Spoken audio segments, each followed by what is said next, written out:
सभी नए सदस्यों का स्वागत है इस क्लास में। 2 घंटे की ये क्लास है। मैं चाहूँगा कि आप सभी सदस्य अपने दूसरे सारे कार्य छोड़कर इस क्लास से जुड़े, डिवोशन के साथ इस क्लास को कीजिए।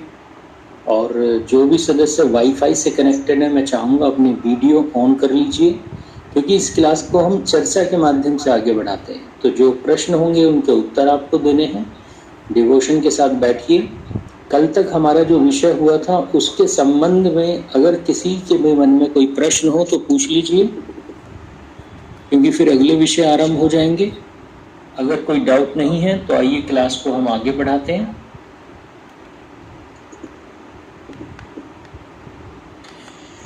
आइए क्लास को आगे बढ़ाते हैं। जो आज का हमारा विषय है ये है ह्यूमन साइकोलॉजी। और ह्यूमन साइकोलॉजी क्यों जरूरी है, कल भी मैंने आपको बताया था, क्योंकि फिजिकल स्ट्रक्चर स्त्री और पुरुष दोनों के अलग अलग होते हैं। तो स्त्री के मन में जो विचार चल रहे हैं, भावनाएं चल रही हैं, उन्हें उन भावनाओं को उसके हार्मोन्स कंट्रोल करते हैं। उनके हार्मोन्स के कारण स्त्री के मन में दया अधिक होती है, करुणा अधिक होती है। पुरुषों के भीतर रुद्रता अधिक होती है, क्रोध अधिक होता है, एग्रेशन अधिक होता है, उनके हार्मोन्स के कारण। तो बस इन्हीं हार्मोन्स के कारण पुरुष किसी भी कार्य को अलग तरीके से करते हैं, स्त्री अलग तरीके से करती हैं। और हम चूंकि एक दूसरे के हार्मोन्स को समझते नहीं हैं, इसलिए एक दूसरे के तरीके को गलत समझते हैं, जिससे हमारे मन में मतभेद आने लगते हैं। तो इसलिए स्त्री और पुरुष को एक साथ प्रेम पूर्वक रहना है, एक दूसरे का सम्मान करते हुए रहना है, तो एक दूसरे के साइकोलॉजी को समझना पड़ेगा। पहले गुरुकुलों में साइकोलॉजी को समझाया करते थे, और वेदों में जब भी विवाह की बात आती है, वेदों में पूरी एक अलग से सूक्त दिया हुआ, विवाह सूक्त कैसे हैं उसे। अथर्ववेद का 14वां कांड जो है, इसका जो पहला सूक्त है उसे ऋषियों ने कहा विवाह सूक्त। इसमें जितने भी मंत्र हैं ये विवाह के संबंध में है। और हमारी संस्कृति में जब भी विवाह होता है तो विवाह के समय इन सूत्रों पर चर्चा होती है। जो हमारे पुरोहित होते हैं, जो विधिवत विवाह कराना जानते हैं, तो वो इन सूत्रों को पढ़ते हैं। सप्तपदी या फिर आप कहो 7 फेरे जो होते हैं, उसमें भी जिन मंत्रों को बोला जाता है, उन मंत्रों में इन ह्यूमन साइकोलॉजी के बारे में बताया जाता है। पुरुषों को अलग चीजें बताई जाती हैं, स्त्रियों को अलग बताई जाती हैं। तो हम चूंकि विवाह की इस पद्धति पर अधिक ध्यान नहीं देते, नाच गाने मौज मस्ती पर ध्यान देते हैं, तो ये साइकोलॉजी धीरे धीरे समाप्त होती जा रही है। पहले माता अपनी पुत्री को समझाती थी साइकोलॉजी के बारे में, पिता अपने पुत्र को समझाता था, गुरुकुल में आचार्य और आचार्याएं समझाती थी। तो इसलिए आपस में संबंध अच्छे होते थे। आजकल तो हर घर में लड़ाइयाँ हो रही हैं, क्योंकि साइकोलॉजी एक दूसरे की हम जानते नहीं। तो आज का जो विषय है वो इस साइकोलॉजी के बारे में है। अगर घर के वातावरण को प्रेममय बनाना है तो हमें स्त्री और पुरुष दोनों के मनोविज्ञान को समझना पड़ेगा। तो आइए इस विषय को शुरू करते हैं। तो सबसे पहले तो मैं आपको बता देता हूँ, हमारी जो मॉडर्न साइंस है वो भी इस पर रिसर्च करती है। साइकाइट्रिस्ट, साइकोलॉजिस्ट जो हैं वो भी इस पर रिसर्च करते हैं, मनुष्य के मन के विज्ञान पर।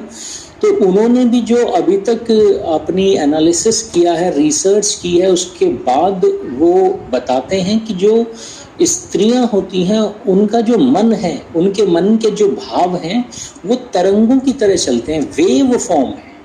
अर्थात स्त्री के मन में कभी प्रेम के भाव आते हैं, कभी घृणा के भाव आते हैं, कभी वह दुखी हो जाती है, कभी सुख का अनुभव करती है। तो स्त्री के मन में जो फीलिंग्स होती हैं वो लहरों की तरह चलती हैं। जैसे एक लहर है तो स्त्री के मन में किसी के लिए प्रेम आता है, फिर उसी के लिए बहुत अधिक प्रेम आता है, फिर वह प्रेम कम भी होता है, और एक दिन उसके मन में उसी व्यक्ति के लिए नेगेटिविटी भी आती है। तो मॉडर्न साइकोलॉजी ऐसा कहती है कि स्त्रियों के भीतर जो भावनाएं हैं वो एक्सट्रीम होती हैं। अर्थात स्त्री अगर प्रेम करती है तो एक्सट्रीम लेवल पे जाकर करती है, और अगर स्त्री किसी से घृणा करने लगे तो वह भी एक्सट्रीम लेवल पर ही आकर करेगी। तो जैसे एक वेव होती है, उसमें सारी कॉम्बिनेशंस होते हैं, सारी पॉसिबिलिटीज होती हैं। तो स्त्री के भीतर इस तरह की पॉसिबिलिटीज, इस तरह की क्वालिटी एक स्त्री के भीतर होती है। वहीं मॉडर्न साइकोलॉजी पुरुषों के बारे में, जेंट्स के बारे में बताती है कि जो मेल्स होते हैं उनका जो नेचर है वो मैटर फॉर्म में होता है। स्त्रियों का वेव्स की तरह चलता है, पर पुरुषों का मैटर फॉर्म में होता है। अर्थात वो न तो बहुत अधिक किसी से प्रेम करते हैं और ना ही बहुत अधिक किसी से घृणा करते हैं। यानी कि वो एक अल्टरनेटिव वे या एक ऑप्शन हमेशा बना के रखते हैं कि वो एक संबंध को एक स्टेबिलिटी देते हैं। तो वो किसी से भी झगड़ा करते हैं तो बहुत अधिक झगड़ा नहीं करते कि उनके मन में उसके लिए बहुत अधिक घृणा पैदा हो जाए। आपने देखा होगा, दो फैमिलीज अगर आपस में कभी रात को लड़ती हैं, जो हमारे नेबर्स होते हैं, अगर हम लड़े आपस में और सुबह जब होती है तो स्त्रियां फिर भी बात नहीं करती हैं, पर पुरुष आपस में हाय हेलो कर लेते हैं, हाथ मिला लेते हैं। हाँ, वो फिर से वो दोस्ती नहीं करते जो पहले थी, बट हाँ, वो अपने मन में जो घृणा है बहुत अधिक नहीं रखते। तो ये पुरुषों के भीतर गुण है कि पुरुष न तो बहुत अधिक किसी के लिए डिवोटेड होते हैं, न बहुत अधिक किसी से नफरत करते हैं। और स्त्रियों के भीतर ये इमोशंस एक्सट्रीम लेवल पे होती है। प्रेम करेंगी तो एक्सट्रीम पर जाकर करेंगी, और नफरत भी करेंगी तो एक्सट्रीम पर जाकर करेंगी। तो पुरुषों के और स्त्रियों के गुणों को जब मॉडर्न साइकोलॉजी ने जिस तरह से बताया, अब अगर हम वेदों से जाने, अपने शास्त्रों से जाने, तो हमारे शास्त्रों में कहा गया कि जो पुरुष है वो अग्नि का प्रतीक है और जो स्त्री है वो सोम की प्रतीक है, अर्थात सौम्यता की प्रतीक है। तो इसके भीतर प्रेम अधिक होता है, सौम्यता है, इसके भीतर उड़ने की कल्पनाएं, उड़ने की इच्छाएं अधिक होती हैं। डांस, म्यूजिक, फ्रीडम, फ्लाई, घूमना फिरना, लोगों से मिलना, बातचीत करना, ये सौम्यता के चिन्ह हैं जो स्त्रियों के भीतर देखने को मिलते हैं। एक्सट्रोवर्ट अर्थात स्त्री का मन होता है कि बाहर जाए, घूमे फिरे। आपने देखा होगा, स्त्री जब भी परेशान होती है वो शॉपिंग करने चल देती है, और अगर पैसे नहीं भी हैं तो विंडो शॉपिंग कर लेती है। ये विंडो शॉपिंग कॉन्सेप्ट ही स्त्रियों की तरफ से आया है। मुझे भी लाइफ में पहली बार पता चला जब युवा हुआ कि स्त्रियां विंडो शॉपिंग भी करती हैं, अर्थात दुकानों में जाएंगी, कपड़े पहनेंगी, सेल्फी लेंगी, इसी से ही वो खुश हो जाती हैं, भले ही खरीदे ना। तो मॉल में जाना, चीजों को देखना, टच करना, इसी से ही उन्हें खुशी मिल जाती है। तो स्त्रियों को बाहर निकलना, घूमना फिरना, बातें करना ये पसंद है क्योंकि उनका स्वभाव है सौम्यता।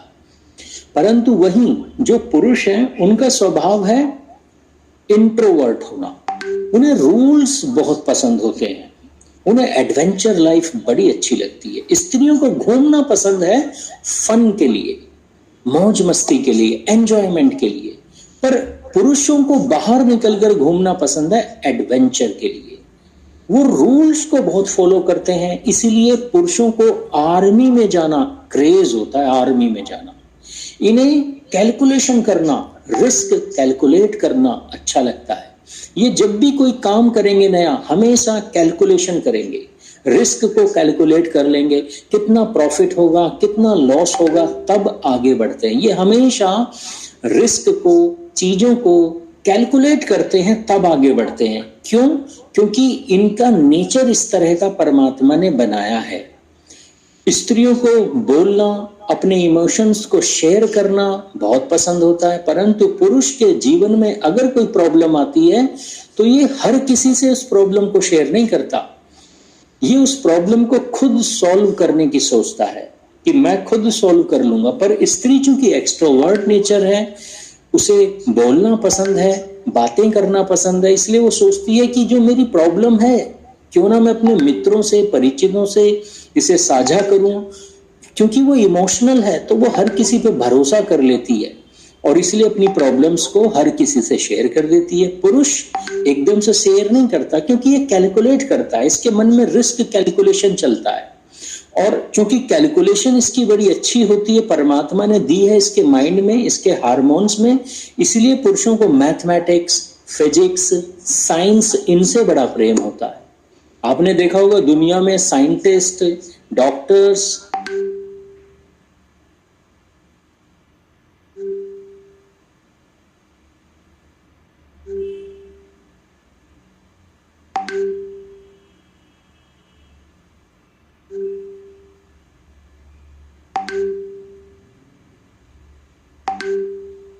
आचार्य जी म्यूट हो गया शायद।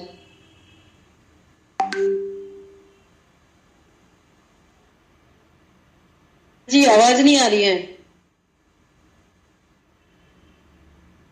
अरे जी के नेटवर्क पे शायद कोई दिक्कत है। फिर 8:45 तक आवाज आई, फिर आवाज आनी बंद हो गई बहुत धीरे हेलो, धीरे। अभी आवाज आ रही है आपको मेरी? जी आ रही है, आ रही है।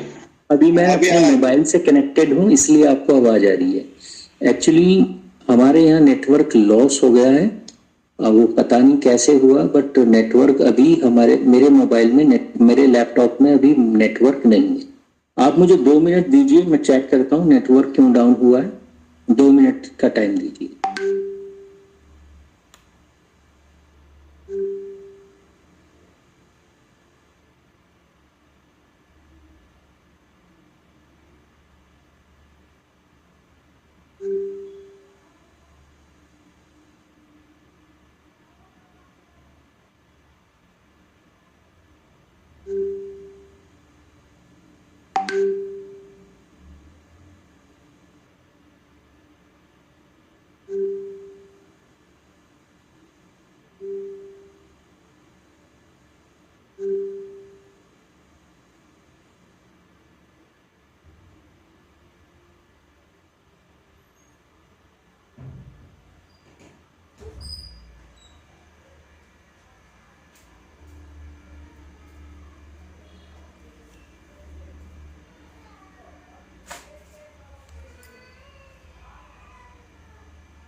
हेलो, आवाज नहीं आ रही है। आवाज नहीं आ रही कोई भी। अभी आएगी आवाज। अभी आचार्य जी का नेटवर्क चला गया, कुछ प्रॉब्लम हो गई, वो ठीक कर दिया मुझसे। ठीक है जी, ओके, थैंक यू।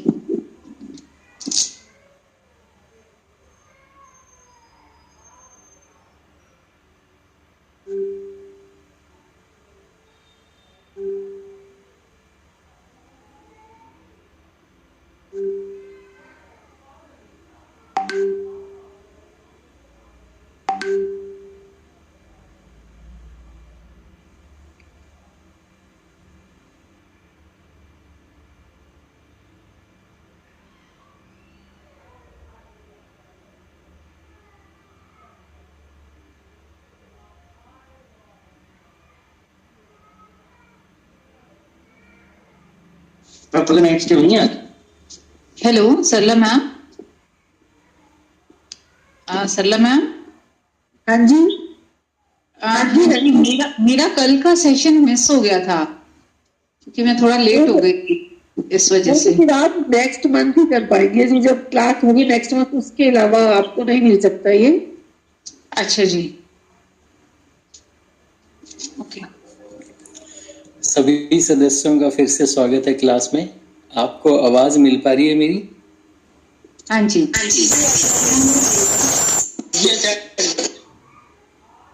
जी, थोड़ा नेटवर्क का इश्यू हो गया था। आइए क्लास को फिर से शुरू करते हैं।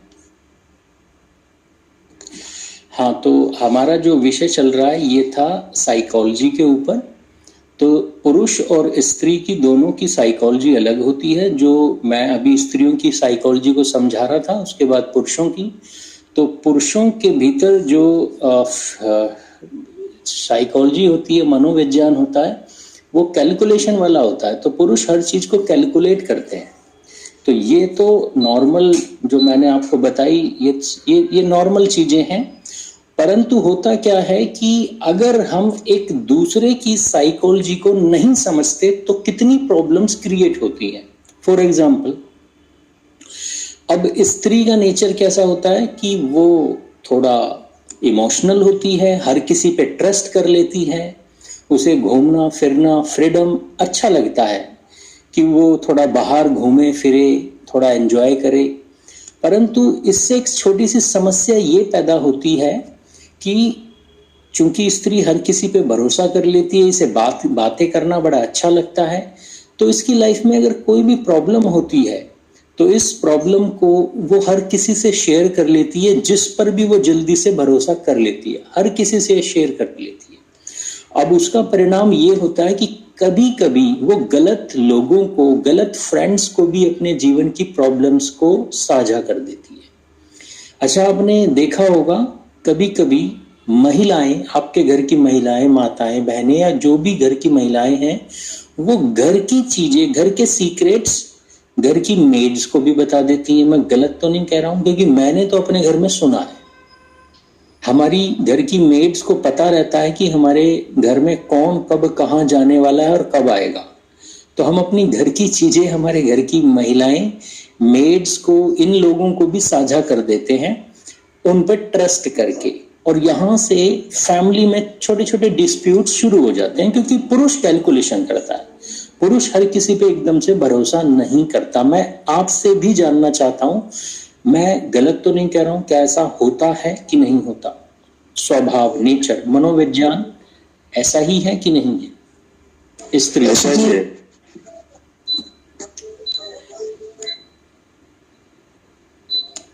बिल्कुल ऐसा नेचर है स्त्रियों का, परमात्मा ने बनाया है।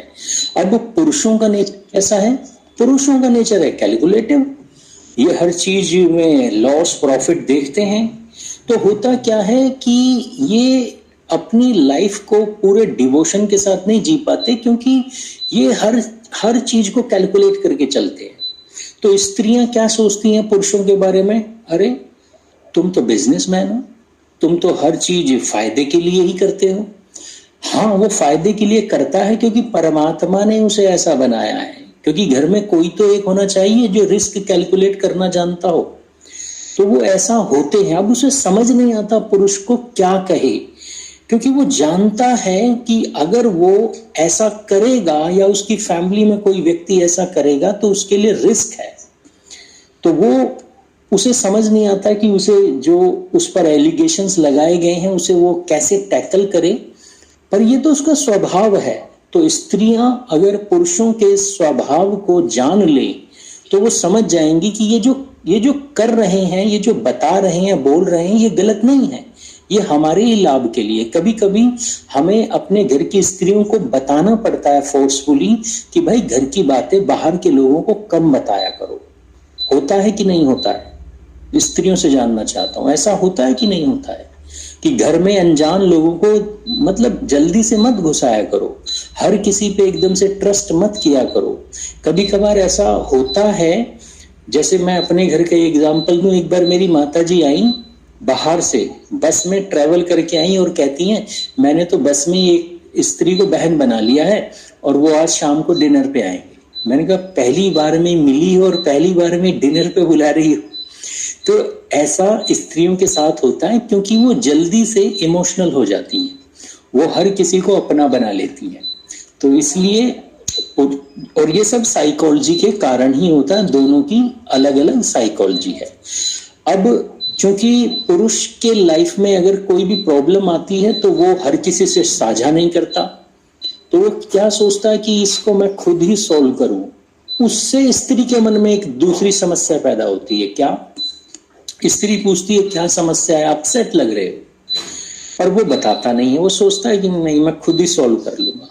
तो स्त्री क्या समझती है, जरूर कुछ गड़बड़ करके आया है बाहर से, बता नहीं रहा है, इसके मन में कुछ है, चल रहा है, कुछ काला है। तो वो उसका वॉलेट चेक करेगी, मोबाइल चेक करेगी, उसके फ्रेंड्स को फोन कर देगी, उसके ऑफिस में फोन कर देगी, उसके पेरेंट्स को फोन कर देगी, कुछ हुआ है क्या?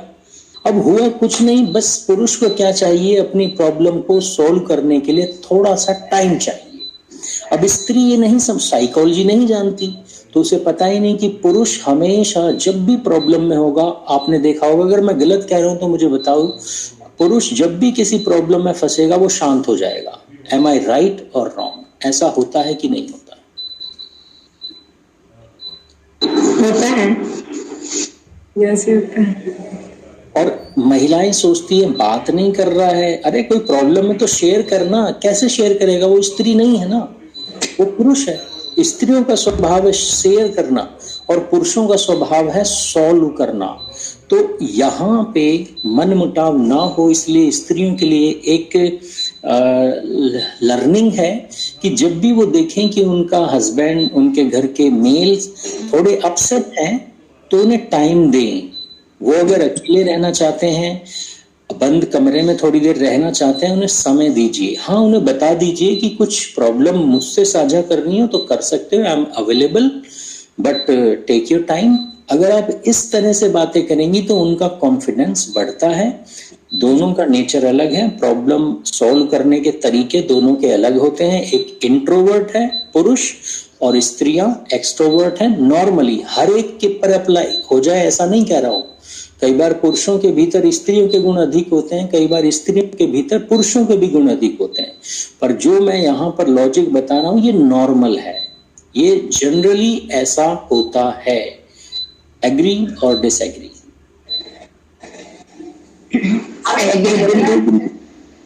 आचार्य जी, एक प्रश्न पूछना चाहूंगा।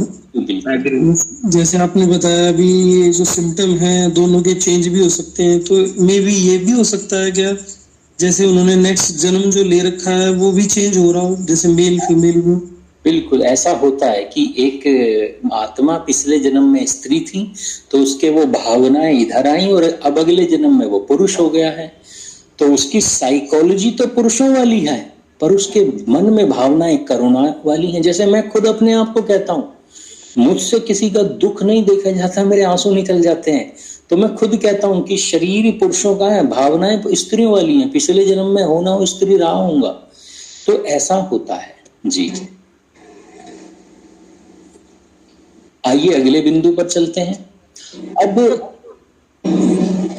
इसी साइकोलॉजी के कारण क्या होता है कि स्त्री के लाइफ में कोई प्रॉब्लम आई, अब वो क्या करती है, अपनी किसी प्रॉब्लम से दुखी है, अब उस दुख को छुपाने के लिए, स्त्री का एक गुण है कि वो उसकी लाइफ में कोई प्रॉब्लम आती है तो वो दुखी है भीतर से, पर उस दुख को छुपाने के लिए वो क्या करती है, अपने चेहरे पर एक फेक स्माइल ले आती है। घर में फैमिली मेंबर्स आएंगे, इन लॉज आएंगे, रिलेटिव्स आएंगे, तो वो मुस्कुराती है, बातें करती है, हंसती है, खिलखिलाती है। अधिक दुखी हो जाएगी तो विंडो शॉपिंग करने चली जाएगी, बाहर चली जाएगी, गोलगप्पे खाने लगेगी, पार्क में चली जाएगी, घूमने लगेगी, शॉपिंग करने लगेगी। पर याद रखना, स्त्री जब भी ऐसा करे समझ जाओ कि उसके हृदय में कोई प्रॉब्लम है, कोई पेन है जिसे वो छुपाना चाहती है। अब पुरुष इस साइकोलॉजी को नहीं समझता। एक स्त्री जब आपसे कहे ना कि आज मेरा मन कर रहा है बाहर खाने का, तो वो इसलिए नहीं कि उसकी जीभ चटपटा रही है, लपलपा रही है, वो मेंटली अपसेट है। स्त्रियां जब भी मेंटली अपसेट होती हैं वो हमेशा बाहर जाने की सोचती हैं, घर की बंधनों से बाहर निकलकर खुली हवा में घूमने की सोचती हैं। तो जब भी आपकी पत्नी आपसे कहे कि मुझे शॉपिंग करने का मन कर रहा है, तो समझ लो वो अपनी उस प्रॉब्लम को रिलीज करना चाहती है, उसका सल्यूशन चाहती है, वो अपने माइंड को रिलैक्सेशन देना चाहती है। भले ही आपके पास पैसे ना हो, बट कभी मना मत करना। आप ये कह सकते हो कि मेरा बजट थोड़ा कम है, दे दो उन्हें पैसे, बजट कम है, अब देख लो इसमें आप जो भी शॉपिंग कर लो। वो गुस्सा नहीं करेगी, क्योंकि वो विंडो शॉपिंग कर लेगी, थोड़ा बहुत खर्च कर लेगी। उसका मेन मोटिव होता है घूमना। तो बेटर तो ये है कि आप अपनी वाइफ को लेके जाओ कि चलो आज हम दोनों घूमने के लिए चलते हैं, दोनों आज कुछ शॉपिंग करेंगे, बाहर खाना खाएंगे। जब आप ऐसा करोगे तो स्त्री जिन चीजों से अपसेट होती है वो चीजें उसकी, उन चीजों के ये सब करने से उसे रिलैक्सेशन मिलता है।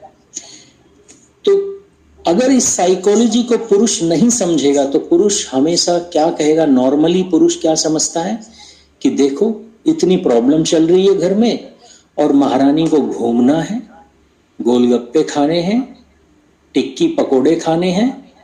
होता है या नहीं होता ऐसा? क्योंकि मैंने तो इस चीज को किया है अपनी लाइफ में, जब तक बुद्धि नहीं थी, नॉलेज नहीं थी। अब जाकर समझ में आया है तो चीजें इंप्रूव हुई हैं।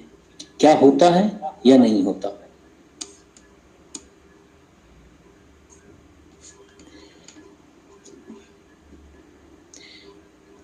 कुछ जवाब दीजिए, कमेंट बना के रखिए।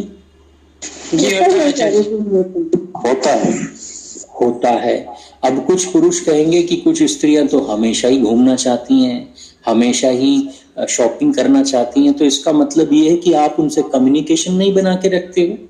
उसे शॉपिंग की जरूरत क्यों है, घूमने की हर समय जरूरत क्यों है? क्योंकि आप उनके पास नहीं हो, आपसे बात नहीं करती, आप उनसे बात नहीं करते हो, समय नहीं देते हो।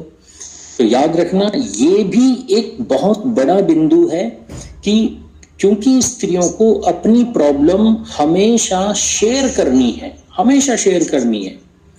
और पुरुष इस साइकोलॉजी को समझता नहीं। पुरुष ये समझता है जब कोई प्रॉब्लम आती है तो चुपचाप हो जाना चाहिए, सोचते रहना चाहिए। स्त्री ऐसा नहीं करती। स्त्री दिमाग पर जोर नहीं डालती, क्योंकि वो तो भावनात्मक है। तो स्त्री शेयर करेगी। और अगर आपने अपनी पत्नी को समय नहीं दिया दिन भर में, तो स्त्री किसी और को ढूंढेगी अपनी प्रॉब्लम साझा करने के लिए।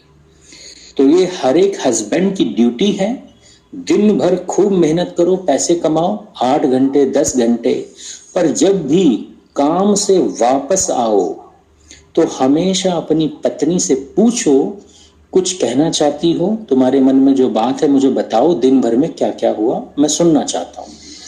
तब स्त्री अपने मन की सारी बात बताएगी, नेगेटिविटी, पॉजिटिविटी, अच्छी चीजें, बुरी चीजें। पर याद रखना, यहाँ पर स्त्री आपसे सल्यूशन नहीं चाहती। होता क्या है, स्त्री कहेगी अरे आज तो माता जी ने मेरी डांट लगाई, तो आप सल्यूशन देने बैठ जाते हो। माता जी ने डांट लगाई, तूने कुछ किया होगा, बुला के लाओ उन्हें, आओ आज मैं तुम्हारा पैचअप करवाता हूं। स्त्री नहीं चाहती सल्यूशन। स्त्री सिर्फ सुनाना चाहती है, बताना चाहती है, तो क्या करो, एक हैबिट बना लो। जब भी स्त्री आप शाम को घर आएंगे या जब भी स्त्री आपको कुछ सुनाना चाहे, भले ही वो गुस्से में हो, सुनते रहो शांति से। हाँ ठीक है, सुनते रहो, क्योंकि वो सुनाना चाहती है, उसे सोल्यूशन नहीं चाहिए, उसकी प्रॉब्लम्स के कोई सोल्यूशन होते भी नहीं है, क्योंकि उसकी प्रॉब्लम बहुत बड़ी होती भी नहीं है। उसकी सोल्यूशन तो आपको सुनाना है। आप सुन रहे हो ना, बस वो खुश हो जाएगी कि मेरा पति मेरी बात सुन रहा है। उसे फालतू के सोल्यूशन नहीं चाहिए आपसे, बस सुन लो उसकी बात। अब जब आप अपनी स्त्रियों की, अपनी पत्नियों की बातें नहीं सुनोगे, तभी स्त्रियां बाहर की तरफ जाती हैं, बाहर दोस्त बनाती हैं, मित्र बनाती हैं, घूमती हैं, फिरती हैं, लोगों से बात करती हैं, सब्जी खरीदने वालों को अपने घर की बातें बताती हैं, सब्जी बेचने वालों को, काम वालियों को अपने घर की, अपनी पर्सनल प्रॉब्लम्स बता देती हैं। ये क्यों होता है? क्योंकि उनकी पर्सनल प्रॉब्लम उनका हस्बैंड नहीं सुनता। तो यहां पर एक लर्निंग है पुरुषों के लिए कि कभी भी बाहर से आओ, अपनी पत्नी से बचना नहीं है कि जल्दी जल्दी खाना खाया और सोने चले गए। ऐसा नहीं करना है। पहले उनकी बात सुननी है, पूरी बात सुननी है, तब शांति से तब सोने जाना है। तो एग्री और डिसएग्री, क्या पुरुष ऐसा करने के लिए तैयार हैं? जी आचार्य जी, एग्री जी। अब जो नेक्स्ट बिंदु है, ये है वैल्यूज के ऊपर। देखो, स्त्री और पुरुष दोनों की अलग अलग वैल्यूज, कुछ ऐसी चीजें होती हैं जो उनके लिए बहुत इंपॉर्टेंट है, जिसे हम अपनी वैल्यूज मानते हैं, जो हमारे लिए बहुत इंपॉर्टेंट चीजें होती हैं। तो स्त्रियों के लिए भी कुछ चीजें बहुत इंपॉर्टेंट है और पुरुषों के लिए भी बहुत इंपॉर्टेंट है। अब अगर हमें एक दूसरे की इंपॉर्टेंस और वैल्यूज ना पता हो, तो हम तो रोज अपनी पत्नी को और पति को हर्ट करेंगे, दिल दुखाएंगे, क्योंकि हमें तो पता ही नहीं। अनजाने में ऐसा होगा, जानबूझकर नहीं, अनजाने में होगा। तो सभी पुरुषों को बताना चाहूंगा कि स्त्रियों के लिए सबसे इंपॉर्टेंट चीज अपनी लाइफ में जानते हो क्या होती है? डिग्निटी, गरिमा, सेल्फ रेस्पेक्ट सबसे इंपॉर्टेंट होती है। इस सेल्फ रेस्पेक्ट को मेंटेन करने के लिए भारत की नारियों ने जोहर प्रथा तक की कि उनकी गरिमा भ्रष्ट ना हो जाए, उनका सतीत्व भ्रष्ट ना हो जाए, उनकी मान मर्यादाओं पर कोई उंगली ना उठा पाए।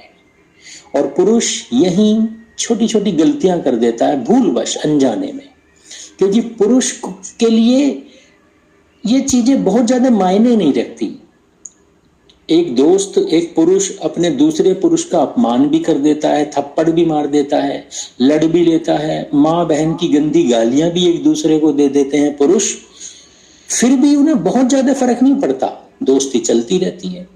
तो पुरुष क्या सोचता है? स्त्रियां भी ऐसी ही होती हैं, इनके लिए भी सेल्फ रेस्पेक्ट बहुत ज्यादा इंपॉर्टेंट नहीं होती, और खासकर रिश्तों के बीच तो बिल्कुल भी नहीं। क्योंकि जब विवाह होता है तो पति और पत्नी क्या सोचने लगते हैं कि हम तो मित्र हैं, बेस्ट फ्रेंड हैं। और पुरुष बेस्ट फ्रेंड का मतलब क्या समझता है? वही बेस्ट फ्रेंड जो मोहल्ले का मोहन है, श्याम है, गोपाल है, वो उन लड़कों की तरह अपनी पत्नी को समझता है कि ये भी मेरा एक तीसरा चौथा फ्रेंड है। तो वो उसके साथ भी ऐसे ही व्यवहार करता है जैसा अपने दूसरे मित्र, पुरुष मित्रों के साथ करता है। तो होता क्या है, इस व्यवहार से स्त्री की गरिमा आहत होती है, क्योंकि जब पुरुष जाने अनजाने में स्त्रियों के सामने अपशब्दों का प्रयोग करता है, तो स्त्री भले ही ना कहे पर वो आहत होती है। तो यहाँ पर पुरुषों के लिए एक लर्निंग है। आप चाहते हो आपकी पत्नी, आपकी प्रेमिका आपको प्रेम करे, सम्मान दे। मैं ये नहीं कह रहा हूं उनसे लड़ो मत, अरे खूब लड़ो। श्री राम और माँ सीता भी खूब लड़ते थे, लड़ने के लिए मनाही नहीं है, पर हमेशा याद रखना श्री राम ने माँ सीता के साथ खूब वाक युद्ध किए, पर कभी पूरी रामायण में एक भी ऐसा दृष्टांत नहीं है जब उन्होंने उनकी गरिमा का हनन किया हो। तो पुरुषों के लिए लर्निंग है कि कभी भी अपनी पत्नी के साथ आपको लड़ाई भी करनी हो, वाद विवाद भी करना हो, कभी भी अपशब्दों का प्रयोग नहीं करना है, गालियां नहीं देनी है, चरित्र पर उंगली नहीं उठानी है। जब स्त्री को ये लगता है कि सामने वाला उसकी मर्यादाओं का रक्षक, उसका पति ही आज उसके चरित्र पर उंगली उठा रहा है, वह कभी उस व्यक्ति से जीवन में प्रेम कर ही नहीं सकती। वह अपना शरीर दे देगी, वह सब कुछ सौंप देगी, परंतु वह प्रेम नहीं करेगी। लाश की तरह, एक डेड बॉडी की तरह वो उसके जीवन में रहेगी, उसे सब कुछ देती रहेगी, पर वो उसे मन से नहीं चाहेगी। तो अगर पुरुष ये चाहता है कि उसकी पत्नी उसे प्रेम करे, उसे सम्मान दे, तो हमेशा याद रखना, स्त्रियों को कभी अपशब्दों का प्रयोग नहीं करना, तू तड़ांग करके बात नहीं करना, स्त्रियों के माता पिता को गालियां नहीं देनी। भले ही आपको दहेज ना मिला हो या कम मिला हो, परंतु विवाह के बाद कभी इस बात का ताना नहीं मारना। स्त्रियों के माता पिता को, उनके भाई बहनों को, स्त्रियों के खानदान को गालियां नहीं देनी। जब पुरुष गुस्से में आके ये सब करता है और सोचता है आज तो लड़ाई में मैं जीत गया, भले ही वो लड़ाई में जीत जाए परंतु प्रेम में हार जाता है। तो अगर आप चाहते हैं कि आपको अपनी पत्नी का प्रेम मिले, तो उसकी सेल्फ रेस्पेक्ट हमेशा मेंटेन करें, उसका नाम दूसरे पुरुषों के साथ कभी ना जोड़ें, भरोसा रखें उसके ऊपर। तो ये पुरुषों के लिए एक लर्निंग है। स्त्रियों को सब कुछ छोड़ सकती हैं स्त्रियां, परंतु अपनी गरिमा कभी नहीं छोड़ सकती। अतिशयोक्ति, अगर अतिशयोक्ति में कहूं तो कई ऐसी कहानियां हैं, कई ऐसी कथाएं हैं जिसमें कहा गया कि स्त्री अगर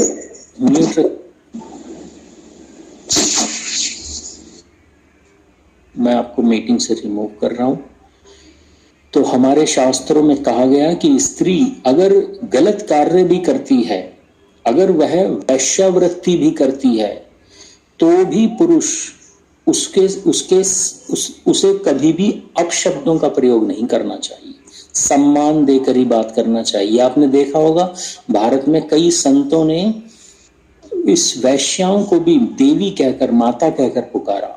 तो ये क्यों? क्योंकि वो साइकोलॉजी को समझते थे कि आज जो ये कार्य कर रही है तो मजबूरी में कर रही है, क्योंकि ये कार्य कोई खुशी से नहीं करता। फिर भी ऐसी स्त्रियों को भी जो गलत कार्य कर रही हैं, उन्हें भी अपशब्दों का प्रयोग कभी नहीं करना चाहिए। जब श्री राम ने ताड़का का वध किया तो भी उसे तू तड़ाक नहीं कहा, देवी कहकर संबोधित किया। वो कहते हैं, हे देवी, मैं तुम्हें एक अवसर देता हूं, इस तरफ आ जाओ, ये कार्य छोड़ दो। तो श्री राम ने वहां उनसे सम्मान पूर्वक संबोधित किया।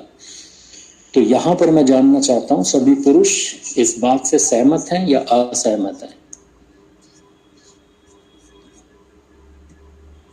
सहमत है। सहमत है। तो आइए, एक वैल्यू जो है वो पुरुषों के लिए भी बड़ी इंपॉर्टेंट है, जिसे स्त्रियां भूल जाती हैं।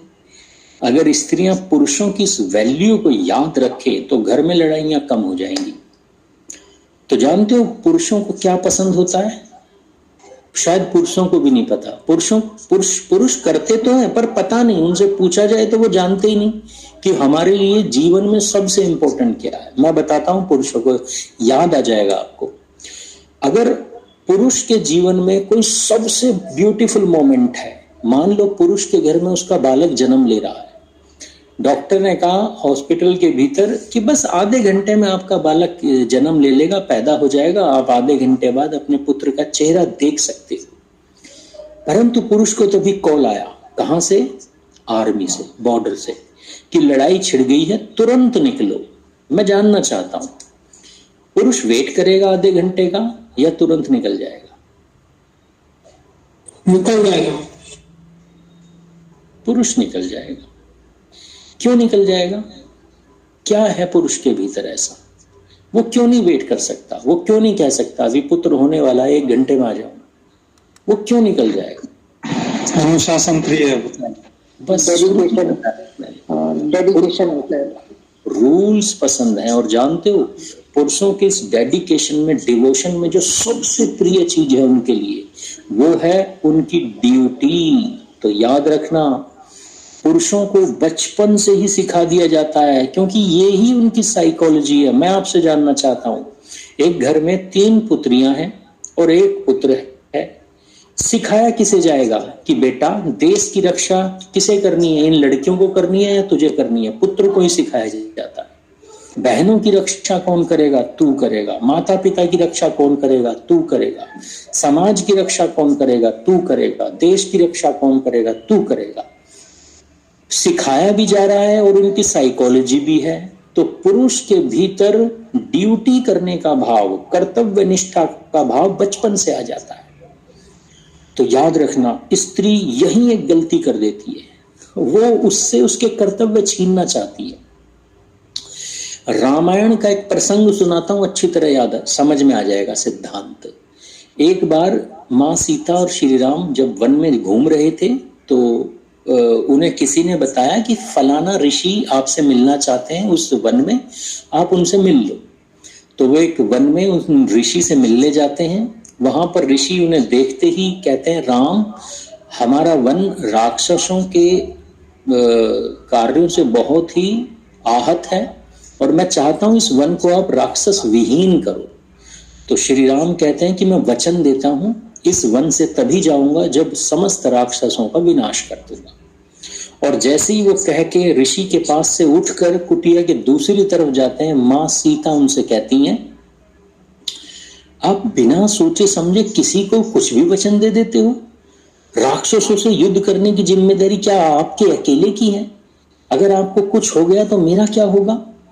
मुझे आपका ये किसी को भी वचन दे देना बिल्कुल पसंद नहीं है। अब श्री राम, अब माँ सीता से क्या यहाँ पर गलती हुई कि माँ सीता ये नहीं समझ पाई कि ये तो पुरुष है और पुरुष तो कर्तव्यनिष्ठ होता है। पुरुष ऋषियों की रक्षा करना श्री राम ने अपना कर्तव्य मान लिया। अगर ऋषि नहीं भी कहते तो भी वे वहां रहकर राक्षसों का वध जरूर करते, क्योंकि ये तो उनके ब्लड में है, डीएनए में है। तो यहाँ पर जानते हो श्री राम ने क्या उत्तर दिया? श्री राम कहते हैं कि देवी सीता, अगर मुझे अपने कर्तव्य का पालन करने के लिए तुम्हें और लक्ष्मण दोनों का त्याग भी करना पड़े तो मैं वो भी कर दूंगा। तो तुरंत माँ सीता समझ गई कि भूल हो गई।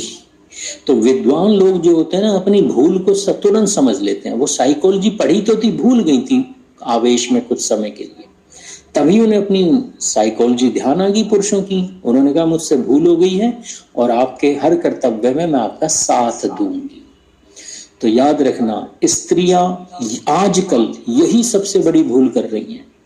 जब विवाह होकर स्त्री घर आती है, मैं स्त्रियों से पूछता हूं, जब विवाह होकर एक स्त्री पहली बार घर आई है तो उस पुरुष के जीवन में, जब वो आई है, उसके जीवन में सबसे बड़ी कर्तव्य जो उसके मन में है वो आपकी रक्षा करना है या अपने माता पिता की, भाई बहन की, राष्ट्र और धर्म की? आप तो अभी अभी आई हो, परंतु वो पिछले 20 साल से 25 सालों से यही सीखता आ रहा है कि उसके लिए सबसे इंपॉर्टेंट क्या है? राष्ट्र, धर्म, समाज, माता पिता, भाई बहन।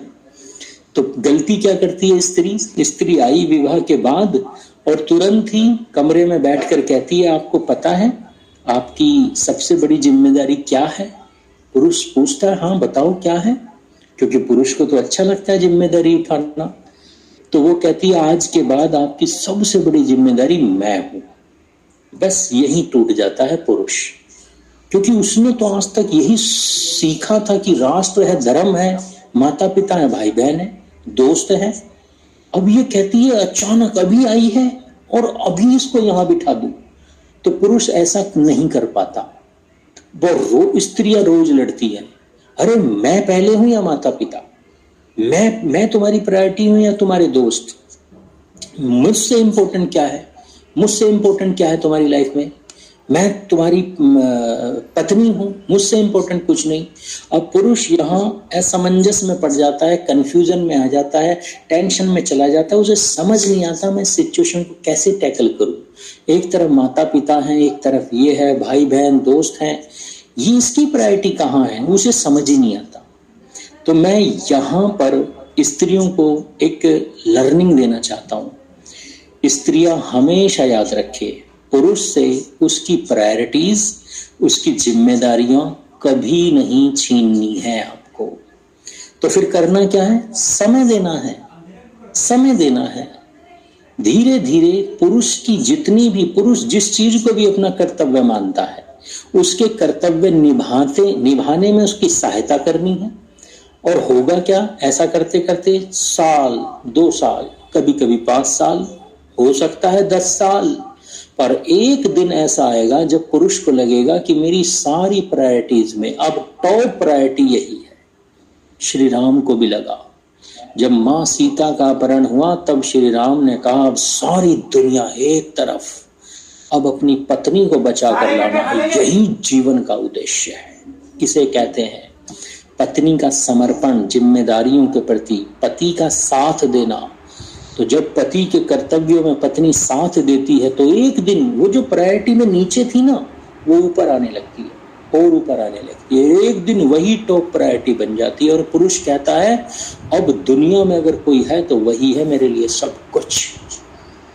तो अगर एक पत्नी चाहती है कि अपने पति के सर का मुकुट बने, तो कभी उससे भी उसके माता पिता की बुराई नहीं करनी है, उसके कर्तव्य करने से नहीं रोकना है, छोटी बहन भाइयों का भरण पोषण करने से कभी नहीं रोकना है। अगर वो गोरक्षा के लिए दान देना चाहता है, समाज के लिए, गुरुकुलों को दान देना चाहता है, देश के लिए, धर्म के लिए कुछ करना चाहता है, क्योंकि यही उसने सीखा है, तो उसके कर्तव्य करने से उसे नहीं रोकना है कि अरे घर में रोटी नहीं है, शॉपिंग के लिए पैसे नहीं है और तुम दान दे रहे हो। आप इतना कह लो कि थोड़ा सा लिमिट में कर लेते हैं इस बार, बस। रोकना नहीं है, हाँ रास्ता दिखाना है, उसका साथ देना है। जब आप साथ देंगी तो एक दिन आप उसकी टॉप लिस्ट में आ जाएंगी। एक मूवी है, शायद आपने देखी होगी, धड़कन।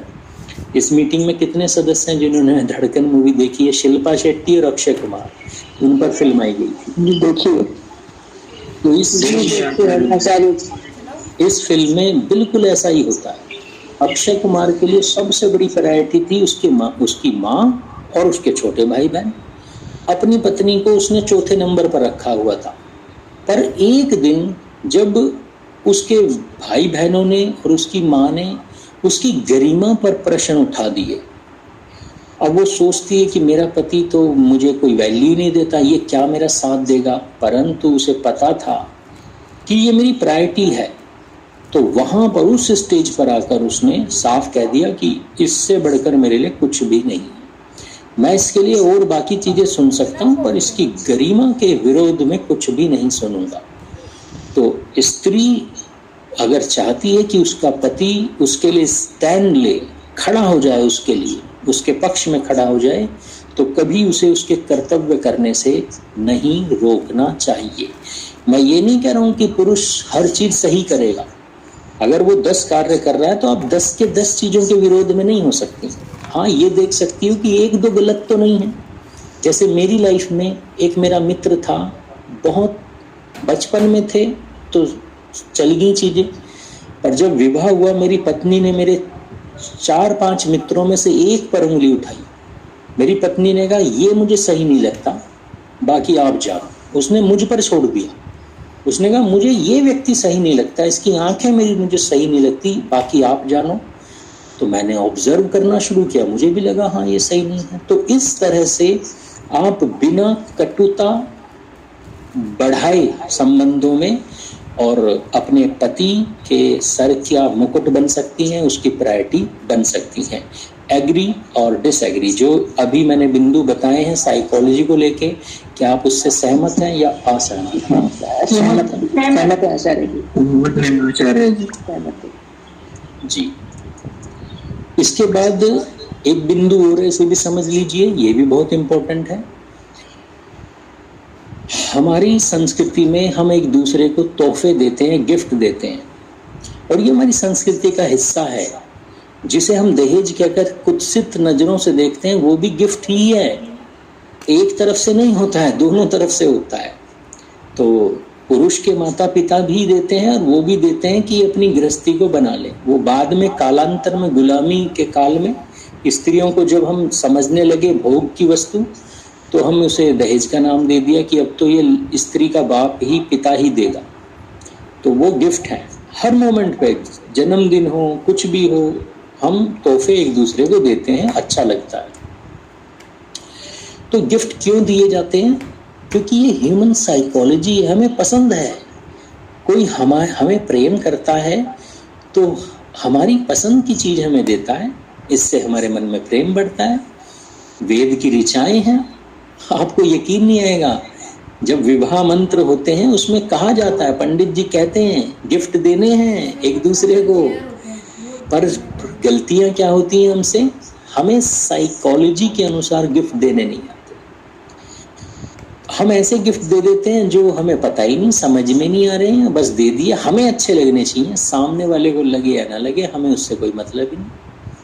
अब एक पुरुष स्त्री को गिफ्ट दे रहा है तो कैसे होने चाहिए? जो स्त्री को पसंद हो।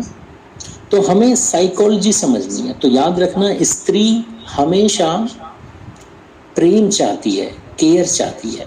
दिमाग नहीं है उसके पास, इमोशंस हैं। तो वो कैसे गिफ्ट चाहेगी? जो उसकी इमोशंस को टच करे। उसे माइंड गेम नहीं चाहिए, उसे ट्रिकी चीजें नहीं चाहिए, सिंपल चीजें चाहिए जो उसकी इमोशंस को टच करे। ऐसे गिफ्ट्स जिसमें केयर झलक रही हो, जिसमें प्यार झलक रहा हो, जिसमें एक दूसरे के प्रति संवेदनाएं झलक रही हो। तो आपने देखा होगा, पुरुष अक्सर गुलाब का फूल देते हैं स्त्रियों को, रोज देते हैं, वैलेंटाइन डे आता है तो रोज देते हैं, ग्रीटिंग कार्ड्स देते हैं, टेडी बियर देते हैं। ये क्या चीजें? क्या ये यूज की चीजें हैं? बिल्कुल भी यूज की नहीं, यूजलेस है। पर स्त्री को अच्छा लगता है, क्यों? क्योंकि इससे इमोशंस टच होते हैं। तो स्त्री को हमेशा कैसी चीजें पसंद हैं?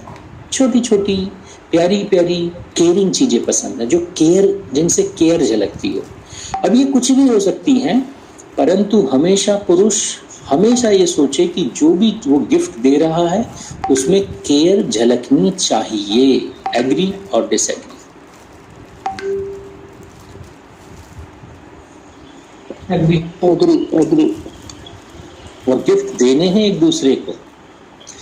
अब पुरुष को भी गिफ्ट चाहिए।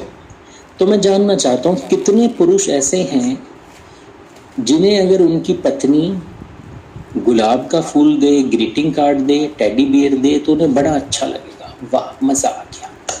कितना? एक भी नहीं। अगर आप दें अपने पति को तो उनका जानते हो कौन सा मोड एक्टिव हो जाएगा? कैलकुलेशन वाला। टेडी बियर हर चीज का 500 रुपये वेस्ट। Very true.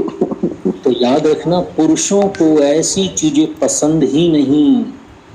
ये केयरिंग, इमोशंस, फलाना ढिमकाना, पुरुष को ये चीजें पसंद नहीं। गिफ्ट चाहिए उसे भी, वो भी भूखा है गिफ्ट का, पर उसे उसकी पसंद के गिफ्ट चाहिए। तो याद रखो, पुरुष की साइकोलॉजी कैसी है? पुरुष को पसंद है नेसेसिटी के गिफ्ट। अब मैं आपसे पूछता हूँ, पुरुषों से पूछता हूँ, आपकी पत्नी या तो आपको गुलाब का फूल दे, आपको अच्छा लगेगा, या फिर आपकी पत्नी आपको एक जोड़ी नई जुराबे दे दे 100 रुपए की और 100 रुपए का गुलाब का फूल, तो क्या अच्छा लगेगा? जुराबे। पुरुष को नेसेसिटी के गिफ्ट हैं, क्योंकि उसके ऊपर जिम्मेदारी है घर की। उसे फालतू खर्चे करना पसंद ही नहीं है, वो जरूरत की चीजें चाहता है। और उसे पता है पत्नी को खुश करने के लिए, बच्चों को खुश करने के लिए उसे अनेकों फालतू खर्च करने पड़ते हैं, इसलिए वो अपने ऊपर फालतू का खर्च, इमोशनल चीजों का खर्च नहीं करवाना चाहता। उसे आप नेसेसिटी का गिफ्ट दे दो। तो स्त्री को अगर चाहती है स्त्री की उसका पति खुश हो जाए, उसे प्रेम करे, तो स्त्रियों को क्या ऑब्जर्व करना है? स्त्री को ऑब्जर्व करना है, अरे इसका वॉलेट फट तो नहीं गया है, इसकी जो बेल्ट है ये घिस तो नहीं रही है, इसके जूते के सोल घिस तो नहीं गए हैं, इसके जूतों पर पॉलिश ठीक ठाक है कि नहीं है, नयों की जरूरत तो नहीं है, सॉक्स, रुमाल, मेरे पास 20-25 रुमाल रहते हैं, मुझे पसंद है अच्छे रुमाल रखना। तो मुझे मतलब टॉवल अच्छी होनी चाहिए, रुमाल अच्छा होना चाहिए, अंडरवियर, पुरुषों को एक पत्नी अपने पति के अंडरगारमेंट्स भी अगर चेक करती है कि फट तो नहीं रहे हैं, छेद तो नहीं हो रहे हैं, क्योंकि पुरुष तो ऐसा है वो बोलेगा ही नहीं, वो छेद वाले बनियान ही पहनता रहेगा। पर अगर स्त्री आए और देखे भाई इसके बनियान में तो छेद हो गए हैं, तो पुराने बनियान फेंक दे और उसके लिए नए बनियान लाए, तो पुरुष अगले दिन चौड़ा होकर पहनेगा, वाह आज तो नया बनियान पहना। तो पुरुष को क्या पसंद है, जरूरत अगर है तो पुरुष को उसकी शर्ट दे दीजिए, टी शर्ट दे दीजिए, कुर्ता बनवा दीजिए, नेसेसिटी मतलब जो भी उसकी नेसेसिटी है उसको देखिए, और वो गिफ्ट पुरुषों को देनी है। स्त्रियों को भी देने हैं नेसेसिटी के, पर साथ में केयरिंग वाले जरूर देने हैं। तो छोटे छोटे जिनसे केयर झलकती हो ये जरूर देना है। तो कभी कभी क्या करो, अपनी पत्नी को डिनर पे ले जाओ, क्योंकि वो दिन हर वक्त वही खाना बनाती है। तो एक दिन आप कहो कि आज मैं खाना बनाऊंगा, तुम बैठो। तो ये क्या है, इसमें एक पैसा खर्च नहीं हुआ, पर केयर झलक रही है। तुम अपनी पत्नी को कहो कि यहाँ बैठना है तुम्हें बस, और जो कहोगी मैं वो बनाऊंगा। याद रखना, गलत भी बनेगा ना, बेकार भी टेस्ट आएगा, वो प्यार से खाएगी, क्योंकि उसे टेस्ट नहीं चाहिए, उसे तो वो केयर चाहिए। तो पुरुष और स्त्री एक दूसरे को इस तरह के गिफ्ट देते हैं तो आपस में प्रेम बढ़ता है। एग्री और डिसएग्री? एग्री, सहमत हैं। तो आइए अगले बिंदु को समझा देता हूं। अब महिलाएं और पुरुषों में भी एक एक नेगेटिविटी जरूर होती है, साइकोलॉजी है दोनों की। अनेकों पॉजिटिविटी है तो एक नेगेटिविटी भी जरूर होगी। तो जानते हो पुरुष स्त्रियों की नेगेटिविटी क्या है? ये उनके शरीर से ही आई है। उनका शरीर कमजोर है, ताकत कम है, शक्ति कम है, ऊपर से मेंसेस भी होते हैं, पीरियड्स भी होते हैं, तो खुल के बहुत सारे कार्य नहीं कर पाती है, शरीर से कमजोर है। इसका उस असर उनके मन पर आता है। और पुरुष शरीर से शक्तिशाली है, कोई बंधन नहीं है, कोई समस्या नहीं है, तो पुरुष को समाज में एक प्रायोरिटी मिलती है, शक्ति की प्रायोरिटी। कहते हैं ना समाज पुरुष प्रधान है, इसलिए है समाज पुरुष प्रधान और हमेशा रहेगा, क्योंकि वो हमेशा शक्ति के मामले में हमेशा ऊपर रहेगा। बाकी सारी चीजें स्त्रियों के बराबर है, बुद्धि हुआ, हर चीज बराबर, पर शक्ति हमेशा पुरुष के पास अधिक है। तो समाज पुरुष प्रधान रहेगा, इसकी प्रधानता हमेशा रहेगी। पर इसका मतलब ये नहीं कि स्त्रियों का दमन किया जाए, स्त्रियों का सम्मान अपनी जगह है, पर पुरुष पर समाज में उसकी प्रधानता हमेशा बनी रहेगी। अब इस कारण से स्त्रियों के भीतर एक नेगेटिविटी आती है। वो नेगेटिविटी क्या है? शारीरिक कमजोरी का असर उनके मन पर भी पड़ता है। तो उनके मन में एक फीलिंग आती है इनसिक्योरिटी। उसे लगता है अरे तेरा कौन है जीवन में, संसार में, तू तो इनसिक्योर है। ऊपर से विवाह होकर घर बदल लेती है तो उसके मन में और नेगेटिविटी आती है, तेरा तो कोई घर ही नहीं है, वो माता पिता का घर था, ये पति का घर है। नेगेटिविटी बढ़ती चली जाती है, इनसिक्योरिटी बढ़ती चली जाती है। अब उस इनसिक्योरिटी का असर उसके जीवन में पड़ता है। तो होता क्या है, वो इस इनसिक्योरिटी को पूरा कैसे करना चाहती है? दो तरीके हैं। पहला तरीका, वो सोचती है तेरे पास कुछ है ही नहीं, तेरी लाइफ इनसिक्योर है, ना घर है, ना कुछ है, ना क्या करें। तो वो क्या करती है? पढ़ लिख कर नौकरी करना चाहती है। अच्छा ये बताओ, मैं गलत कह रहा हूं या सही? एक स्त्री पुरुष पढ़ लिख कर दोनों अच्छी जॉब कर रहे हैं, दोनों पहली बार मिलते हैं, दोनों अच्छे सेल्फ डिपेंडेंट हैं, अच्छी गेजेटेड ऑफिसर्स हैं, दोनों रेस्टोरेंट में पहली बार मिलते हैं, शादी के लिए एक दूसरे से मिलते हैं, डिनर वगैरह साथ में करते हैं, 3-4 हज़ार का खर्चा आ जाता है डिनर करने में। मैं आपसे जानना चाहता हूँ बिल कौन पे करेगा? शादी फिक्स नहीं हुई है अभी, बस पहली बार मिले हैं, कैजुअल मीटिंग है, आदमी लड़का पुरुष दोनों करेंगे 50-50। सच में आज की डेट में 50-50 हो जाएगा। सच में हो जाएगा, हो जाता है। कोई है ऐसी स्त्री जो सबसे पुरुष के वॉलेट निकालने से पहले अपना वॉलेट निकाल दे? देखिए कि मैंने तो नहीं देखी ऐसी कोई स्त्री आज तक। हाँ, पुरुष कहेगा कि आधा आधा कर लो तो शायद वो कह दे, आधा आधा कर लेते हैं, पर वो कहेगी अब शादी नहीं करूंगी तुझसे। एग्री और डिसएग्री, मैं गलत कह रहा हूँ या सही कह रहा हूँ? एग्री सहमत। तो ये क्यों होता है? ये गलत नहीं है। स्त्री अगर अपने पैसे संभाल कर रखना चाहती है, खर्च नहीं करना चाहती, तो क्यों? Feeling of insecurity. वो सोचती है मुझे सिक्योर होना है, मुझे खर्चा करना है। म्यूट रखिए। तो यहाँ पर खर्चा कौन करेगा? यहाँ पर तो पुरुष करेगा, क्योंकि उसके मन में इनसिक्योरिटी की फीलिंग है। और इसी इनसिक्योरिटी को सिक्योर करने के लिए वो इस तरह के कार्य करती है। जैसे जॉब करेगी तो जो सैलरी आएगी वो अपने पास रखेगी, वो फैमिली के कार्यों में खर्च नहीं करेगी, वो उसकी अपनी है, उससे वो अपने लिए प्रॉपर्टी, अपने लिए इन्वेस्टमेंट करेगी। तो स्त्रियों के भीतर इसी समस्या के लिए, जैसे एक एग्जांपल मैं देता हूँ। एक पुरुष ने गाड़ी खरीदी फैमिली के लिए। अब उसने गाड़ी खरीदी पत्नी के जन्मदिन पर, और घर आकर पत्नी के हाथ में चाबी दी कि लो आपके जन्मदिन का गिफ्ट, ये गाड़ी आपके लिए है।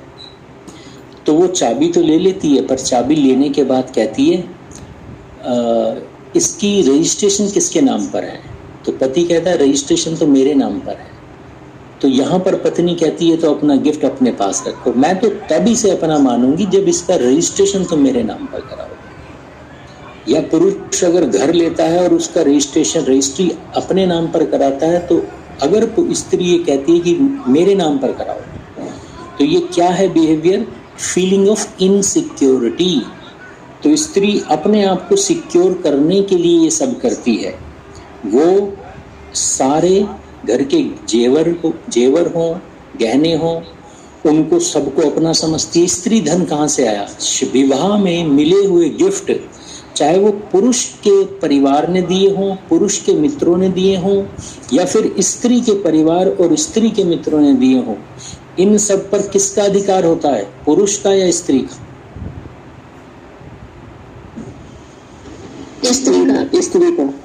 स्त्री का अधिकार होता है। क्यों होता है? इसी साइकोलॉजी के कारण। चाहे पुरुष के दोस्तों ने ही क्यों न दिए हों, पर उसे स्त्री धन कहा जाएगा, सब कुछ स्त्री का है। तो ये क्यों हुआ?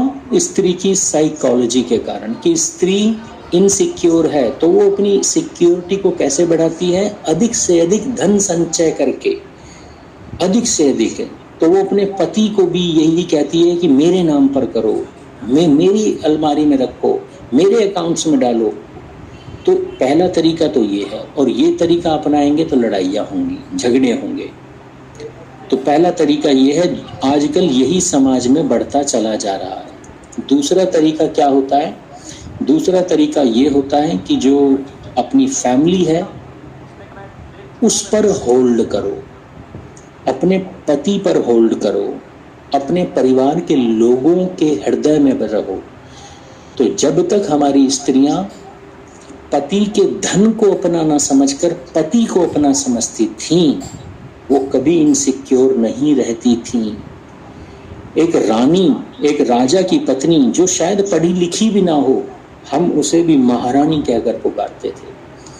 मेरे नाना जी मास्टर थे, अध्यापक थे, और मेरी नानी अनपढ़ थी, पर मैं देखता था पूरा गांव मेरी नानी को मास्टर नहीं कहकर पुकारता था। तो ये क्या है? सिक्योरिटी की फीलिंग, कि सब कुछ तेरा है। तो हम घर की स्त्रियों को देवी कहकर पुकारते थे कि भले ही कमा कर मैं ला रहा हूं, पर सब कुछ तेरा ही है, तू ही महारानी है। तो जब एक स्त्री पूरे घर को अपना समझती थी, पति को अपना समझती थी, पति की समस्याओं को, घर की समस्याओं को अपना समझती थी, तब वह अपने आप घर की स्वामिनी बन जाया करती थी।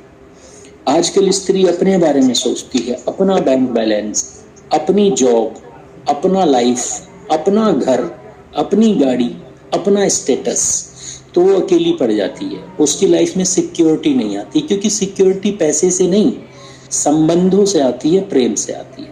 एग्री और डिसएग्री? एग्री आचार्य जी। अब जैसे एक नेगेटिविटी स्त्रियों के भीतर है, वैसे ही एक नेगेटिविटी पुरुषों के भीतर भी होती है, और ये नेगेटिविटी भी उनके शरीर के कारण होती है।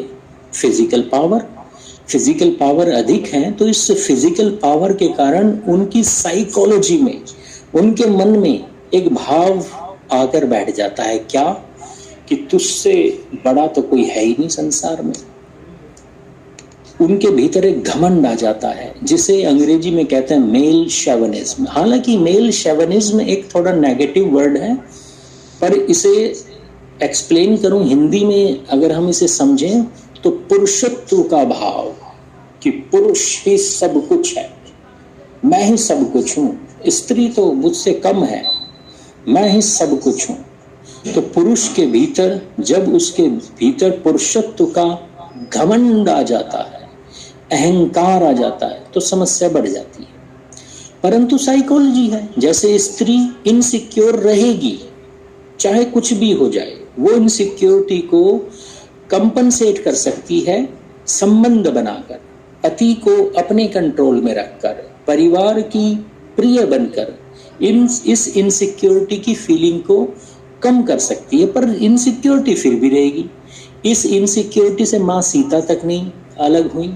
माँ सीता भी इनसिक्योर थी, अरे मेरे पति हर किसी को वचन दे देते हैं, मेरा क्या होगा। इनसिक्योरिटी। तो इसी तरह पुरुष के भीतर भी परमात्मा ने अहंकार देकर पैदा किया है। कोई गलत चीज नहीं है, नेगेटिविटी तो है, पर ये मत समझना कि ये कैसे खत्म होगी, खत्म नहीं हो सकती, बस कम ज्यादा किया जा सकता है, उसको यूटिलाइज किया जा सकता है। तो कैसे? तो याद रखना, पुरुष के भीतर एक नेगेटिविटी है, अहंकार का भाव। वो कहते हैं ना, वो मूवी आई थी अभी पुष्पा, तो पुष्पा झुकेगा नहीं। तो ये जो झुकेगा नहीं, ये कहां से आया? पुरुष के पुरुषत्व अहम के कारण आ रहा है। कुछ भी हो जाए, पुष्पा झुकेगा नहीं। देखी तो होगी आपने, पता तो होगा डायलॉग, कभी ऐसा हो मैं बोलता रहूं और देखिए। तो पुष्पा एक नायक है एक फिल्म का, जो कहता है मैं किसी के आगे झुकूंगा नहीं। तो लड़कों में यह भाव होता है, अहंकार का भाव, मेल शेवनिज्म, कि मर्द से ऊपर कुछ है ही नहीं, मर्द को दर्द ही नहीं होता। फिल्में तक बन गई इस चीज पे। तो इसके कारण समस्या क्या होती है, पुरुष इस अहंकार के कारण पुरुष के मन में यह है कि भाई तू ही है सब कुछ, घर तेरी वजह से चल रहा है, तू मेहनत करता है, तू देश के लिए लड़ रहा है, बलिदान देता है। और पुरुष के इसी भाव के कारण पुरुष के भीतर एक फीलिंग जगती है, क्या कि जब तू इतना कर रहा है दूसरों के लिए, तो बदले में तुझे अप्रिसिएशन तो मिलना चाहिए, लोग तेरे आगे झुकें, ग्रेटिट्यूड फील करें। पुरुषों में ये नेगेटिविटी आ जाती है। मुझे आपसे जानना है, अगर हम देश पर बलिदान होने वाले लोगों को गैलेंट्री अवार्ड ना दें, अप्रिशिएट ना करें उनके बलिदान को, सच बताओ, क्या हमारे बच्चे आगे चलकर फौज में सम्मिलित होंगे, योद्धा बनेंगे? नहीं बनेंगे। मैंने परमवीर चक्र सीरियल देखा था 30-40 साल पहले, तभी सोच लिया था चाहे जो हो आर्मी में जाना। और आजकल के बच्चे भी, मेरा बच्चा जब संभाजी छावा मूवी देख के आया, उसी दिन से पागल हो रखा है, मुझे संभाजी बनना है। क्यों बनना है? पुरुष के भीतर अहंकार का भाव है, पर वो अहंकार उससे बलिदान करवाता है, और बलिदान पुरुष मुफ्त में नहीं करता, ये याद रखना। ये कड़वा है, पर ये साइकोलॉजी है। पुरुष ये चाहता है कि जब वो समाज के लिए बलिदान करे, घर के लोगों के लिए बलिदान करे, तो बदले में उसे एप्रिसिएशन मिल जाए। तो यहीं से वो घमंड शुरू होता है कि मैंने देश के लिए कुछ किया है। वो टूट जाता है जब वो देश के लिए जासूसी करता है, पकड़ा जाता है, और देश उसे कहता है, डिसऑन कर देता है कि ये हमारा व्यक्ति नहीं है। उसे पता है कि ये जरूरी है, ये देश के लिए जरूरी है, पर वो दुखी होता है कि आज उसे डिसऑन कर दिया गया। पर उसे अच्छा फील होता है, गर्व की अनुभूति होती है जब उसका देश उसे कहता है कि ये हमारा योद्धा है और हम इसे परमवीर चक्र देते हैं। तो याद रखो, पुरुष की जो समस्या है ना, नेगेटिविटी है, वो क्या है कि वो जब लोगों के लिए कुछ करता है तो उसे बदले में एप्रिसिएशन चाहिए, प्रशंसा चाहिए, कृतज्ञता चाहिए कि समाज उसे कहे सैल्यूट, आपने हमारे लिए बहुत कुछ किया है। अब ये साइकोलॉजी हमारे ऋषियों को पता थी, महामानवों को पता थी, जिन्होंने समाज का निर्माण किया, समाज के सूत्र बनाए, वो जानते थे। ऋषि मनु जानते थे, जिन्होंने सामाजिक शास्त्र लिखा, मनुस्मृति। तो हमारे ऋषियों ने हमारी स्त्रियों को समझा दिया, इंटेलिजेंट बना दिया बचपन से। उन्होंने स्त्रियों को समझा दिया, देख भाई स्त्री, तू ताकत में नहीं जीत सकती पुरुष से, तू लड़ाई में जीत ही नहीं सकती पुरुष से, तो तुझे कैसे करना है पुरुष को कंट्रोल। पुरुष क्या है? अग्नि है, अग्नि, और तू क्या है? सोम। तो तू अग्नि का मुकाबला अग्नि बनकर नहीं कर सकती, तो तुझे क्या करना है? टैकल करना है पुरुष को, ट्रिक खेल, चालाकी कर। कैसे चालाकी करनी है? पुरुष घमंड में जी रहा है, पुरुषत्व के अभिमान में जी रहा है कि उसने संसार के लिए, तेरे लिए बहुत कुछ किया है। तो यहां पर एक गलती मत कर देना, उसके सामने जाकर ये मत कह देना, अरे मेरे लिए क्या किया है, जो कुछ किया है अपने लिए किया है, ऐसा मत कह देना, वो तेरे लिए करना छोड़ देगा। और अगर पुरुष ने अपना हाथ हटा लिया तो तेरा जीवन, ये नहीं कह रहा हूं कि तू अपने लिए नहीं कर सकती, पर तेरा जीवन दुष्कर हो जाएगा। अकेली स्त्री का जीवन दुष्कर हो जाता है, भले स्त्री स्वीकार ना करे, पर हर अकेली स्त्री जो जी रही है ना कहीं उसके मन में पुरुष की इच्छा होती है कि कोई पुरुष हो घर संभालने वाला। तो हमारे ऋषियों ने स्त्री को समझा दिया कि पुरुष जब भी अहंकार के भाव में आ जाए कि मैंने अपनी पत्नी को आज 1.5 लाख का गहना गिफ्ट किया है, मैंने आज अपनी पत्नी के लिए 5,000 की साड़ी ली है, अरे मैंने अपनी पत्नी के लिए आज घर लिया है, आज मैं अपनी पत्नी को 5 स्टार होटल में खाना खिलाने ले गया था। तो स्त्री को क्या करना चाहिए? स्त्री अगर ये कह दे, अरे ये तो तुम्हारी ड्यूटी है, मैंने भी तो किया है तुम्हारे लिए, मैंने भी तो सब कुछ किया, खाना मैं देती हूँ ना, अगर ऐसा कहेगी तो पुरुष के मन में कैलकुलेशन शुरू हो जाएगी, अरे इसने ज्यादा किया है कि मैंने ज्यादा किया है, और ये कैलकुलेशन दोनों के लिए गड़बड़ है। तो यहाँ पर स्त्री की नेगेटिविटी को देखते हुए, पुरुष की नेगेटिविटी को देखते हुए हमारे ऋषियों ने स्त्रियों को कुछ ट्रिक सिखा दी थी जो पहले की स्त्री याद रखती थी, आज की स्त्री भूल गई, क्योंकि आज की स्त्रियों के भीतर भी अग्नि से लड़ने के लिए अग्नि के गुण आ गए हैं, वो भी पुरुष से लड़ना ही चाहती है। तो पहली स्त्री कभी घर के पुरुषों से लड़ती नहीं थी, वो गेम खेल जाती थी। वो पुरुष कहता था, अरे मैंने तेरे लिए बहुत कुछ किया है, तो स्त्री कहती थी, हाँ स्वामी, हे प्रभु, बिल्कुल सब कुछ तो आप ही ने किया है, अरे मेरा है ही कौन करने वाला, आप ही तो करोगे आगे भी। पुरुष और चौड़ा हो जाता है, हाँ मैं ही करूंगा। पुरुष कहता है, चल कोई नहीं, अगले साल तुझे और 10,000 की साड़ी दिलवाऊंगा, चिंता ना कर, अरे एक तू 2 ले ले। मेरे साथ तो होता है, मेरे मित्रों के साथ होता है, जब ये ट्रिक मैं उनकी पत्नियों को बताता हूं तो ऐसा होता है।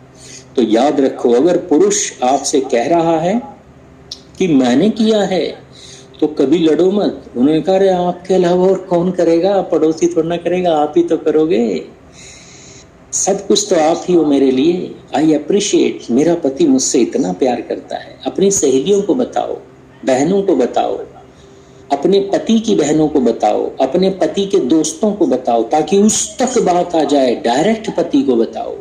ये जो प्रभु, ये जो प्राणनाथ शब्द है नहीं पति प्राणनाथ, प्रभु नहीं है, स्वामी नहीं है वो तुम्हारा, परंतु हम उसे मूर्ख बनाने के लिए, उसकी साइकोलॉजी से खेलने के लिए शब्द बनाए ताकि उसे अच्छा लगे, उसे पसंद है ये चीजें सुननी।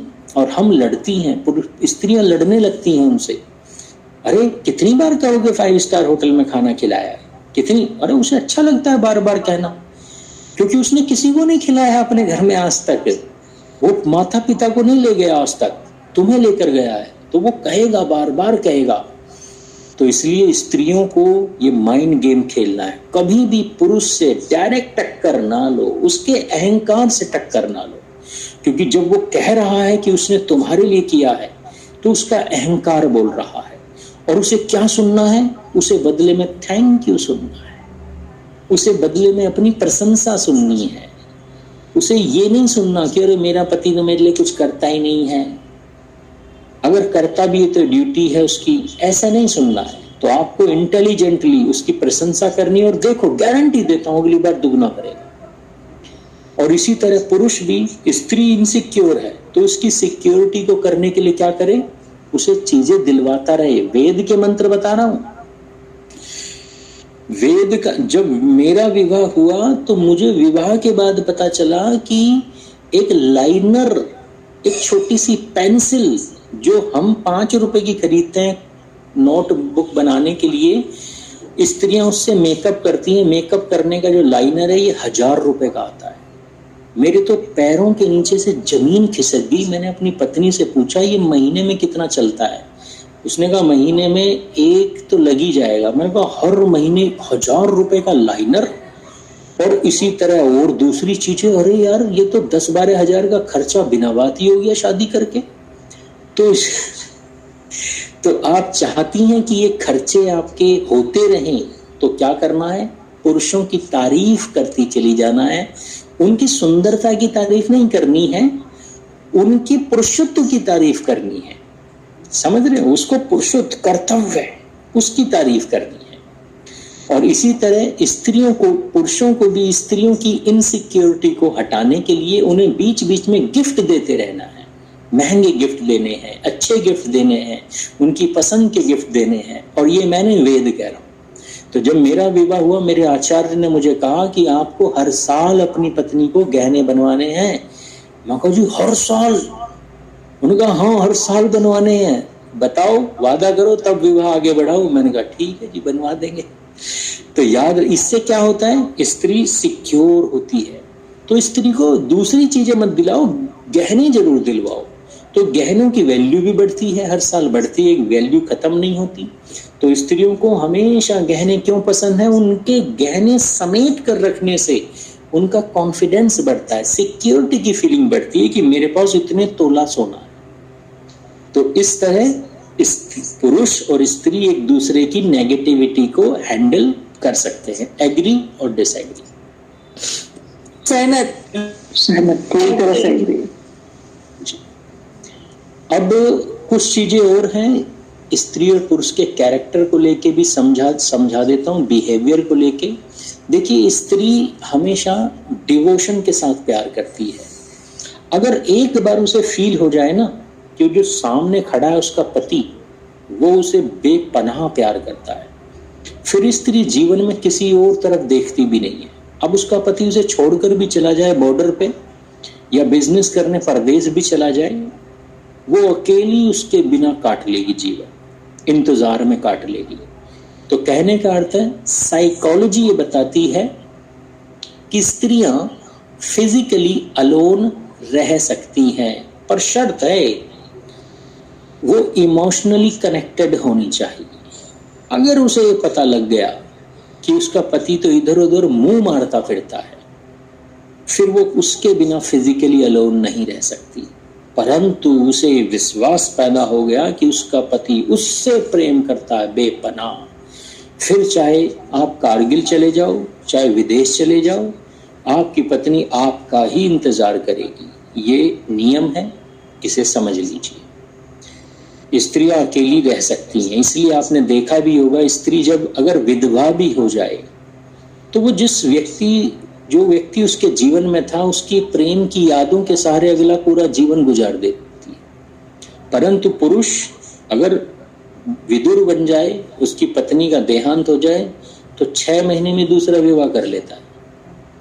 तो मैं इसे गलत नहीं कह रहा हूं। क्यों नहीं कह रहा हूं? क्योंकि अब मुझे पता चल गया है कि ह्यूमन साइकोलॉजी कैसी है। तो पुरुष साइकोलॉजी कैसी है कि वो फिजिकली अलोन नहीं रह सकता, उसे पार्टनर चाहिए। इसलिए आपने देखा होगा, सुना होगा, लंगोटिया यार स्त्रियों के नहीं होते, किसके होते हैं? हमेशा पुरुषों के ही होते हैं लंगोटिया यार। बचपन से ही लड़कों को दोस्त चाहिए, वो अकेले रह ही नहीं सकते। दो दोस्त रहते हैं एक ही अड़ोस पड़ोस में।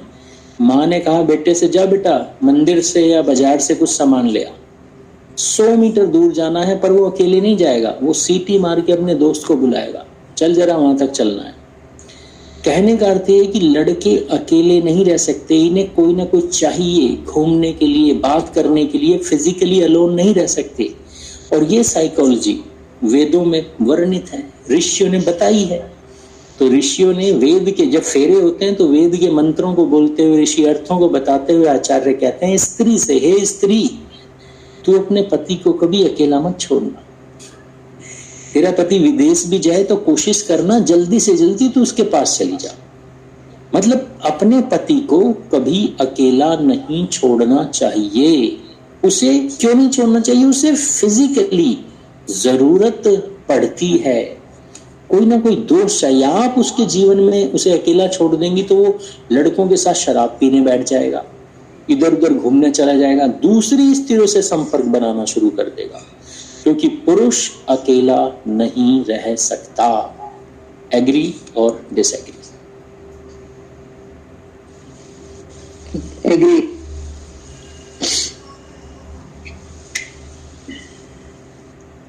तो यहां पर अगर प्रेम की बात करूं तो प्रेम दोनों को चाहिए, पुरुष को भी चाहिए कि उसे प्रेम मिले, स्त्री भी चाहिए उसे पति का प्रेम मिले। तो स्त्री को यहाँ प्रेम चाहिए केयर के फॉर्म में, सिक्योरिटी के फॉर्म में। तो पुरुष हमेशा याद रखें, अपनी पत्नी को अगर आप प्रेम करना चाहते हैं, एक्सप्रेस करना चाहते हैं अपना प्रेम, तो उसकी केयर कीजिए।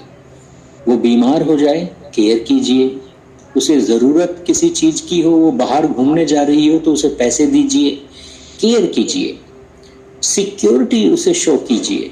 और अगर स्त्री चाहती है अपने पति को प्रेम करना, तो जो पुरुष हैं उन्हें जो प्रेम चाहिए वो ग्रेटिट्यूड और रेस्पेक्ट के फॉर्म में चाहिए। गरिमा स्त्रियों की मेंटेन होनी चाहिए, पर रेस्पेक्ट पुरुष की, ग्रेटिट्यूड की फीलिंग। तो यहां पर स्त्री को हमेशा याद रखे, अपने पति का अपमान ना करे, उसके पुरुषत्व का अपमान ना करे। ग्रेटिट्यूड, कृतज्ञता का भाव कि आपने मेरे लिए बहुत कुछ किया है, आप घर चला रहे हो, बच्चों के खर्चे उठा रहे हो, I am grateful to you. बीच बीच में ग्रेटिट्यूड अगर स्त्री शो करती है तो पुरुष ऐसी स्त्री से और अधिक प्रेम करने लगता है, और पुरुष को प्रेम ही इसी से फील होता है जब स्त्री ग्रेटिट्यूड शो करती है, सम्मान देती है, प्रभु, प्राणनाथ, मतलब ये तो एक ऐसे शब्द हैं, पर कुल मिला के रेस्पेक्ट देके जब बात करती है अपने पति से तो उसे अच्छा लगता है। और पुरुष जब अपनी पत्नी से केयरफुली बात करता है, खाना खाया ना तुमने, ध्यान रखना है अपना, मैं जा रहा हूं बाहर, ध्यान रखना अपना। जब पुरुष ऐसी बातें करता है तो स्त्री को बड़ा अच्छा लगता है। तो हमें इन चीजों को ध्यान रखना है, अपनी लाइफ में अप्लाई करना है, और हम देखेंगे कि हमारे जीवन में जो समस्याएं हैं वो धीरे धीरे दूर होने लगती हैं। तो यहाँ पर ये साइकोलॉजी के संबंध में जो चीजें थी वो मैंने कंप्लीट की। वेदों में भी ये चीज बताई हुई है, इसे भी समझ लेते हैं। मैं अपनी स्क्रीन साझा कर देता हूँ, आप इसे भी समझ लीजिए। वेद में पूरा का पूरा जो सूक्त है वो विवाह सूक्त है, और इसमें बहुत सारी चीजें हमें दी हुई हैं, इसे भी हमें समझना है। हमारे ऋषियों ने पता नहीं लाखों करोड़ों सालों पहले मनुष्य के मनोविज्ञान को समझ लिया था। तो हमें जब भी हम 7 फेरे लेते हैं, सप्तपदी करते हैं, तो ये चीजें वहां पर बुलवाई भी जाती हैं। तो अन्न धन घर में होना चाहिए, इसके लिए मतलब एक दूसरे का हम एक दूसरे से बोलते हैं पति पत्नी कि हम दोनों मिलकर अन्न धन बल धन वृद्धि ऐश्वर्य सुख समृद्धि, और यहाँ पर कहा गया गो पालन और पंचगव्यों को भी घर में प्राप्त करेंगे, क्योंकि इससे घर में स्वास्थ्य बना रहता है। ऋतु अनुकूल भोजन करेंगे और एक दूसरे के मित्र बनेंगे, मित्रवत व्यवहार करना है एक दूसरे के साथ। तो ये बहुत सारे सूत्रों के अर्थ हैं जो मैंने यहाँ पर लिखे हैं। अथर्ववेद में बहुत सारे मंत्र हैं जिनके अर्थों को बताते हुए हमारे ऋषि कहते हैं कि इन विवाह सूक्त, विवाह होते समय इन अर्थों को बोला जाता है। पत्नी को अपने पति के साथ रहने की हमेशा चाहत रखनी चाहिए, कभी मायके में लंबे समय के लिए नहीं रुकना चाहिए। ये नियम है, स्पष्ट रूप से बता दूं। पहले समय में तो नियम था, एक बार आ गई तो जाना ही नहीं है, यहीं रहना है। तो ऐसा नहीं है कि कोई ऐसा ही नियम है, कठोर नियम, पर यहाँ पर स्पष्ट रूप से कहा है कि अधिक से अधिक समय पति के साथ ही रहने की चाहत होनी चाहिए और हमेशा अपने पति के घर से अधिक समय के लिए दूर ना रहे, यानी मायके में अधिक समय के लिए ना रहे। पति से हमेशा मृदुता के साथ और कृतज्ञता के साथ बात करनी चाहिए और पुरुष का कर्तव्य है कि अपनी पत्नी के भरण पोषण का पूरा कर्तव्य पुरुष का है। तो पति का अपनी पत्नी के लिए कर्तव्य है कि उसके जीवन स्तर को अपने जीवन स्तर से भी ऊंचा रखने का प्रयास करें। तो ये उदाहरण के लिए समझा देता हूं। मैं सभी पुरुषों से पूछता हूं, आपके पास अगर 5 जोड़ी कपड़े हैं तो आपकी पत्नी के पास भी 5 होने चाहिए, 4 होने चाहिए या 6 होने चाहिए? मतलब 5 से कम होने चाहिए या 5 से अधिक? हमेशा ज्यादा ही होते, वो अधिक ही होते हैं आचार्य जी। होने भी चाहिए।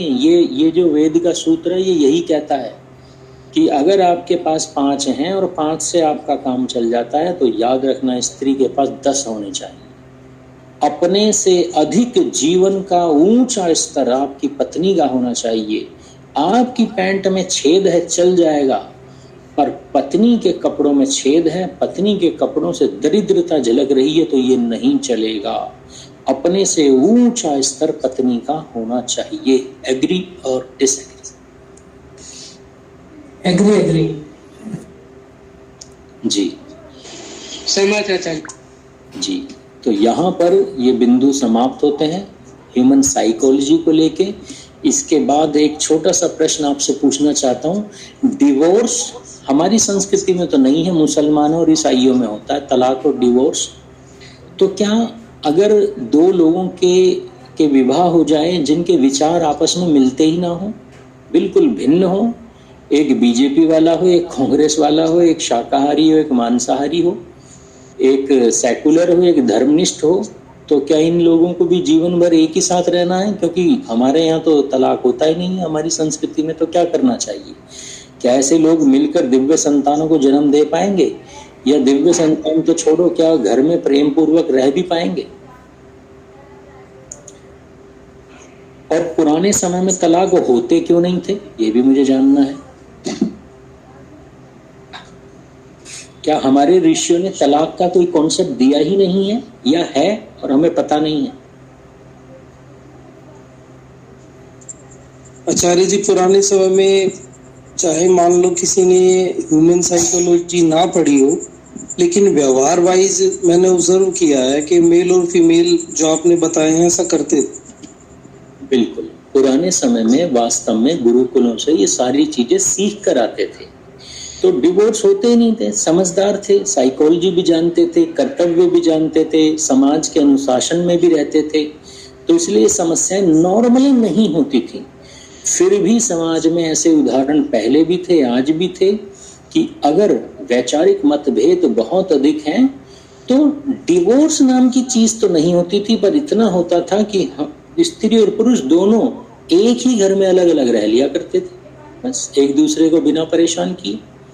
बच्चे कॉमन पल रहे हैं और दोनों पति पत्नी एक दूसरे से डिस्टेंस बना के रखते हैं, वो समर्पण नहीं है पहले जैसा। तो कहने का अर्थ ये है कि आजकल की मॉडर्न लाइफ में उतनी नॉलेज नहीं है स्त्री और पुरुष के पास, साइकोलॉजी की इतनी समझ नहीं है, और अगर गलत संबंध बन जाते हैं, ये मैं इसलिए भी कह रहा हूँ, मेरे एक मित्र हैं पास में ही कुछ डिस्टेंस पर रहते हैं, पिछले 5 सालों से स्ट्रगल कर रहे हैं अपनी पत्नी के साथ। ये क्लास भी कर चुके हैं, इस क्लास में बताए गए बिंदुओं का भी इन्होंने पालन किया, पर वो कहते हैं एक ही तरफ से एफर्ट होता है, मेरी पत्नी तो एफर्ट करती नहीं है, एलिगेशंस लगाती है, लड़ती है, मैं क्या करूं। मैंने भी बहुत कोशिश की, पर अल्टीमेटली समझ में यही आया कि अगर ऐसे हस्बैंड वाइफ संतान कर भी लेते हैं तो उस संतान के लिए बहुत बड़ा अभिशाप हो जाएगा, पाप हो जाएगा। क्योंकि वो संतान बहुत बेकार बनेगी, बहुत मतलब उसे नहीं लाना चाहिए। तब मैंने उन्हें सुझाव दिया कि आप अगर श्योर हो कि ये स्त्री या ये पुरुष नहीं बदलने वाला, और अगर समाज ऐसी व्यवस्था करता है उससे अलग होने की, तो जल्दी से जल्दी हो जाना चाहिए और नए पार्टनर, नए जगह विवाह कर लेना चाहिए। तो ये क्लास का हिस्सा नहीं है, पर हाँ, अच्छी संतान हमेशा प्रेम पूर्वक परिवार में ही होती है, उसका हमें प्रयास करना है। पर मेरा कर्तव्य ये भी बताना है कि भाई अगर नहीं हो रहा है, कोई और सोल्यूशन नहीं है, तो अलग होना कोई गलत चीज नहीं है, संस्कृति के विरुद्ध कुछ भी नहीं है। सहमत हैं? आगे बढ़ें। हाँ। अब जो अगला बिंदु है ये है भोजन के संबंध में, और ये बड़ा इंपॉर्टेंट है, आधा घंटा हमारे पास इसे समझने के लिए। तो देखिए, अगर दिव्य संतान चाहते हो, परिवार में सब कुछ अच्छा है, हेल्दी है, सब कुछ परिवार में संबंध हेल्दी है, परिवार के सारे लोगों को पता है, माता पिता को भी, कि अब आप संतान पैदा करना चाहते हो, तो याद रखना 1 साल का समय चाहिए, मिनिमम 1 साल का समय चाहिए अपने शरीर को डिटॉक्स करने के लिए। जब भी हम भोजन करते हैं ना, हमारी जो एलिमेंट्स हैं, 7 एलिमेंट्स, ये शुद्ध होने चाहिए। हमारी रस, रक्त, मेद, मांस, मज्जा, अस्थि मज्जा और अंत में शुक्र धातु। तो ये 7 धातुओं की क्वालिटी अगर शुद्ध है, पवित्र है, सात्विक है, तो दिव्य संतान पैदा होगी। तो उसके लिए क्या करना? भोजन को बदलना है। तो कुछ चीजें वेदों में, आयुर्वेद में वर्णित हैं, निषिद्ध हैं, बिल्कुल नहीं प्रयोग करनी है, तो वो नोट कर लीजिए। अगर आप दिव्य संतान चाहते हो तो आप जीवन में कभी चाय नहीं पिएंगे, कभी कॉफी नहीं लेंगे, कभी चॉकलेट नहीं खाएंगे। ये तीनों चीजें प्रकृति बनाती है, परंतु प्रकृति के बनाए गए जहर हैं। इन्हें मद्य कहा गया है, मद्य चीजें हैं, यानी कि नशा करती हैं, हमारे सही निर्णय लेने की क्षमताओं को घटाती है। तो जो भी पेरेंट्स, जो भी माता पिता गर्भ में बालक है, चाय कॉफी चॉकलेट का सेवन कर रहे हैं, तो याद रखना, मंद बुद्धि संतान पैदा होने की संभावनाएं बढ़ जाती है। पुरुषों को सिगरेट, बीड़ी, शराब, तंबाकू ये बिल्कुल त्याग देना है, क्योंकि जो आप खाएंगे उसी से ही शुक्र धातु बनेगी, और शुक्र धातु में इन चीजों के गुण आएंगे तो आपकी संतान दिव्य नहीं हो सकती। इसलिए सात्विक भोजन को ही आपको अपनाना है। दूसरी चीज क्या नहीं खानी है बिल्कुल भी, तो याद रखना, आज का जो दौर है, मॉडर्न जो साइंस है, फूड इंजीनियरिंग पे सबसे अधिक काम हो रहा है।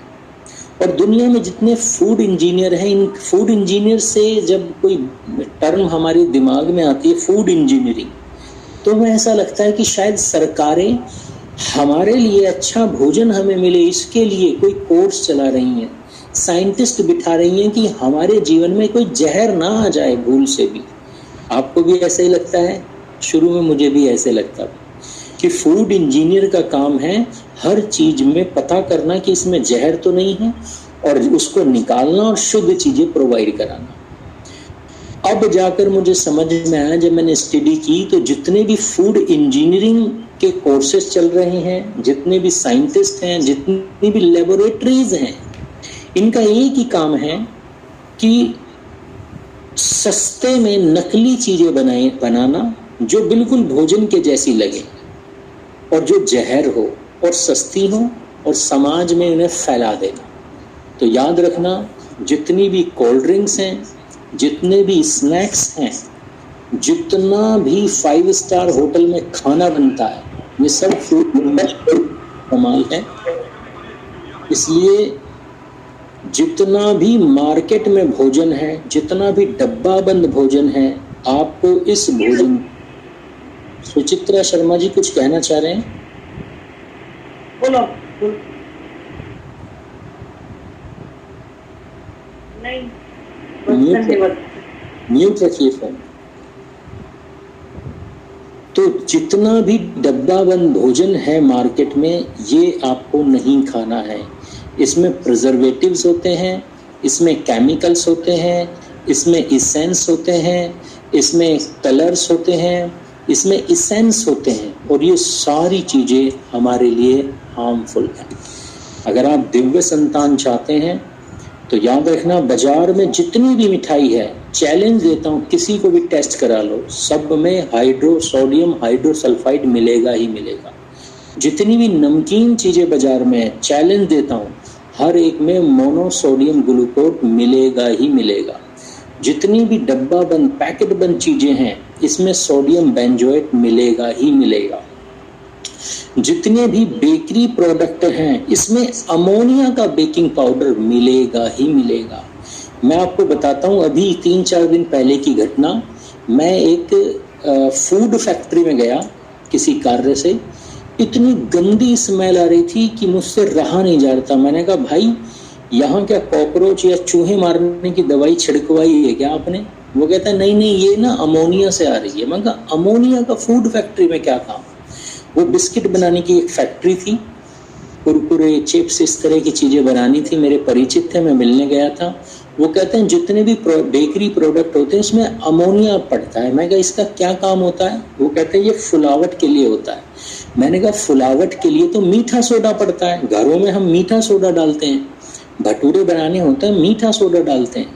तो वो कहते हैं मीठा सोडा तो महंगा होता है। फूड इंजीनियरिंग ने अब अमोनिया का बेकिंग पाउडर मार्केट में लॉन्च किया है। ये बड़ा सस्ता होता है और इतना बड़ा जहर है, और मैं गारंटी देता हूँ जितने भी बेकरी प्रोडक्ट हैं दुनिया में, सब में अमोनिया ही मिलाया जा रहा है। तो इसलिए आप दिव्य संतान चाहते हो, केमिकल्स का सेवन नहीं करना। टूथपेस्ट जो आप करते हो बंद कर दीजिए।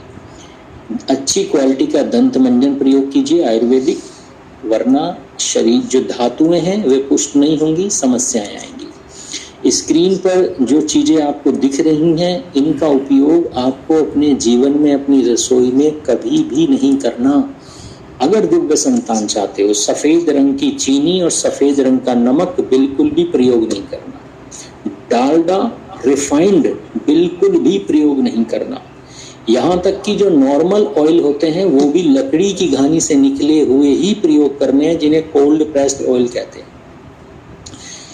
भैंस का दूध दिव्य संतान पैदा नहीं करेगा, डायबिटिक संतानों को पैदा करेगा।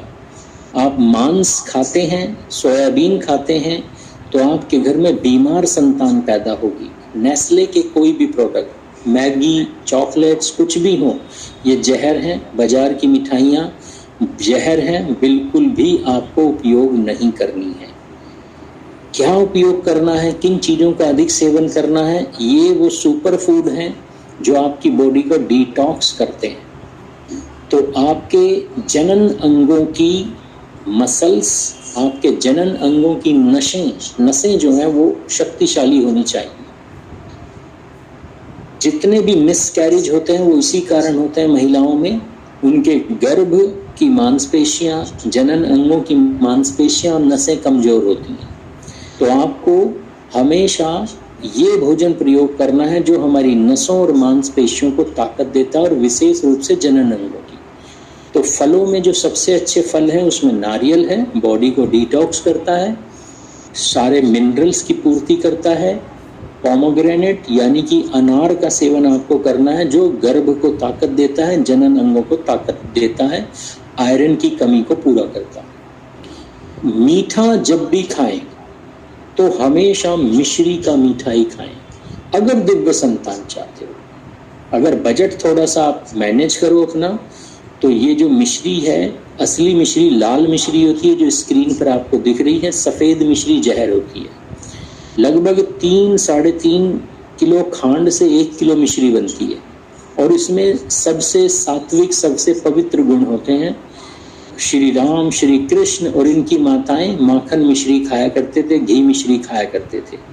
अगर मिश्री आप खाएंगे, महिलाएं पुरुष मिश्री खाएंगे, तो शरीर में किसी मिनरल की कमी नहीं होगी,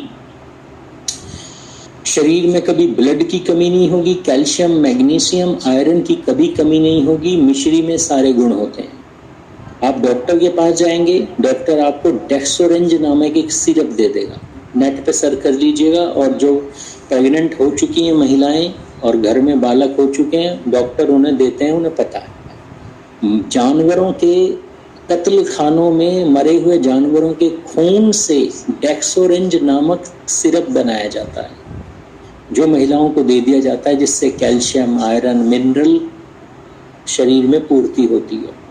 अब विचार करो, मरे हुए जानवरों के खून से बनी हुई दवाई गर्भवती स्त्री को खिलाई जा रही है बिना बताए। अब दिव्य संतान तो नहीं पैदा होगी, क्या होगा नहीं जानता।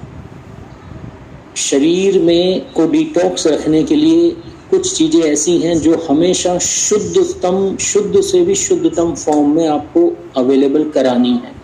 मैं नहीं जानता कैसे कराएंगे, परंतु जोर लगा देना है कि कुछ चीजें घर में शुद्धतम हो। उनमें से एक है हल्दी। अगर आप यूं ही मुंह उठाकर कहीं से भी हल्दी ले लेंगे तो उसमें केमिकल्स की मात्रा मिली होती है, कलर आर्टिफिशियल कलर मिले होते हैं। तो हमेशा लैब टेस्टेड आपको हल्दी प्रयोग करनी है, जिसमें करक्यूमिन की वैल्यू लगभग 6% के आसपास हो। ड्राई फ्रूट्स में जो सबसे अच्छा ड्राई फ्रूट्स होता है वो छुआरा होता है। अगर आपको अपने जनन अंगों को शक्तिशाली बनाना है, अंतिम धातु जिसे शुक्र धातु कहते हैं, जिसे रज और वीर्य कहते हैं, अगर इसकी गुणवत्ता को बढ़ाना चाहते हैं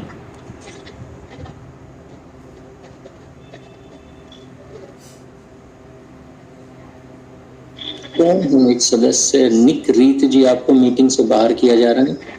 मीटिंग के बीच में आपको अपने फोन अनम्यूट नहीं करने हैं।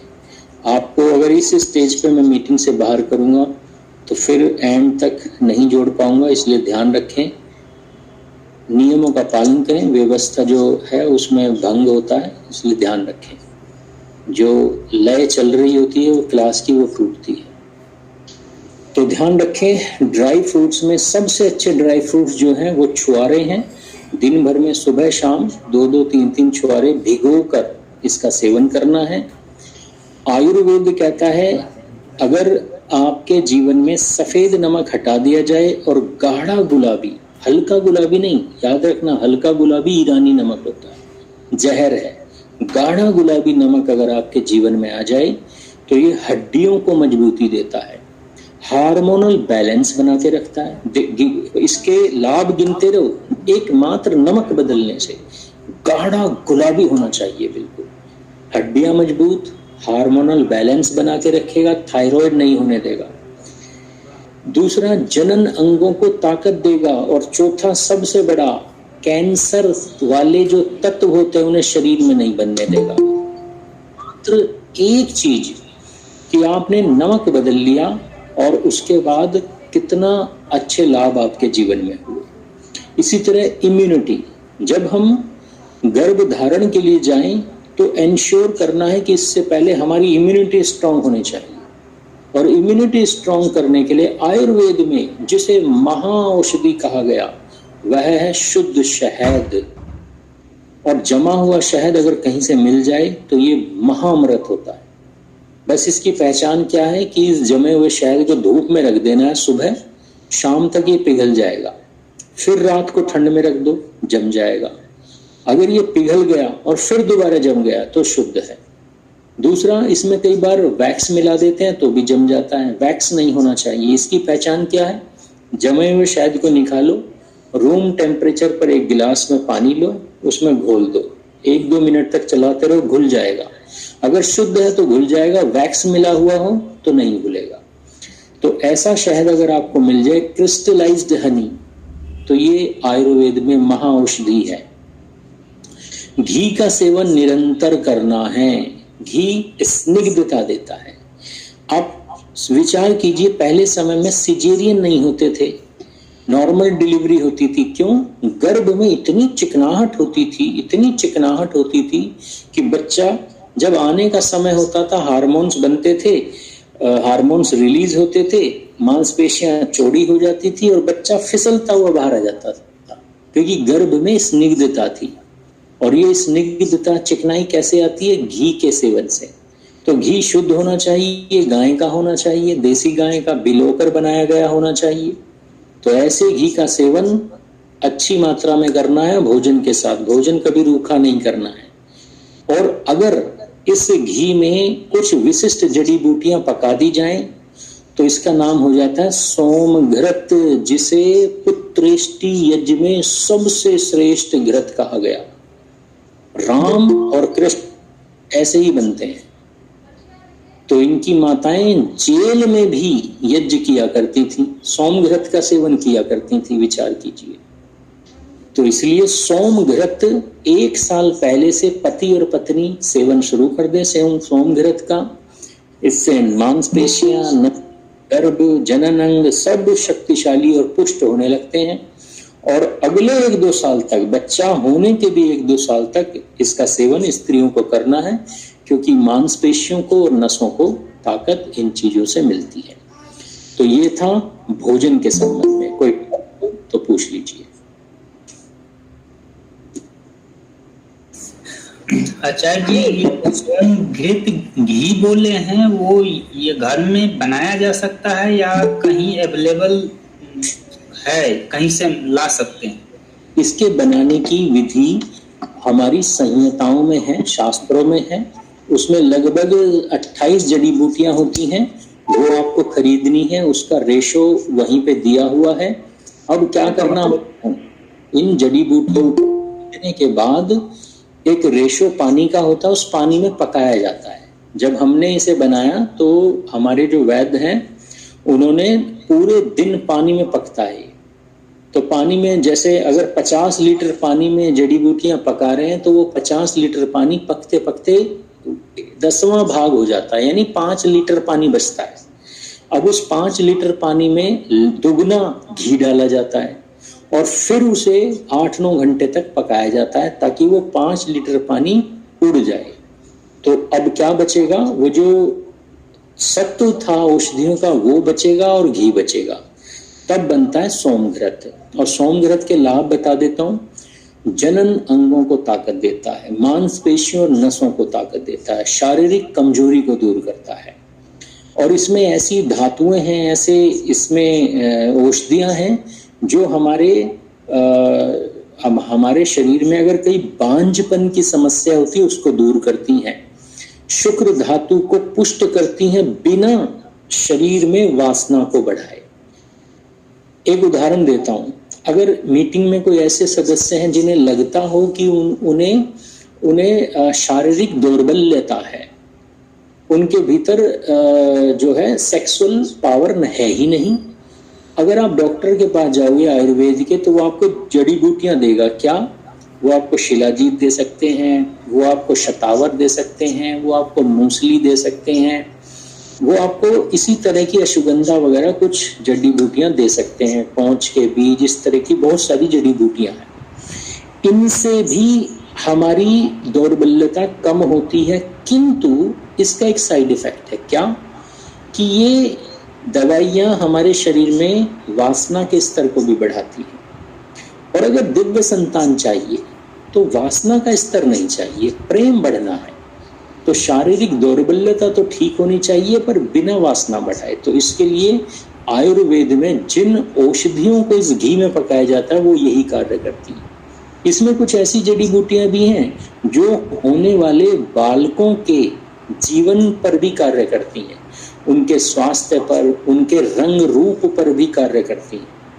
आपका बच्चा आपसे अधिक सुंदर हो, गोरा हो, इनमें वो जड़ी बूटियां भी मिली हुई हैं। तो इसलिए फल घृत भी होता है, फलादि घृत भी होता है, 2-3 घृत और होते हैं, और इन्हीं में सबसे श्रेष्ठतम जो घृत होता है उसे कहते हैं सोम घृत।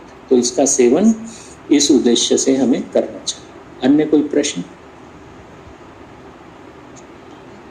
आचार्य जी, यह घृत आपके पास मिल जाएगा? हाँ, हमारे पास अवेलेबल है, मिल जाएगा।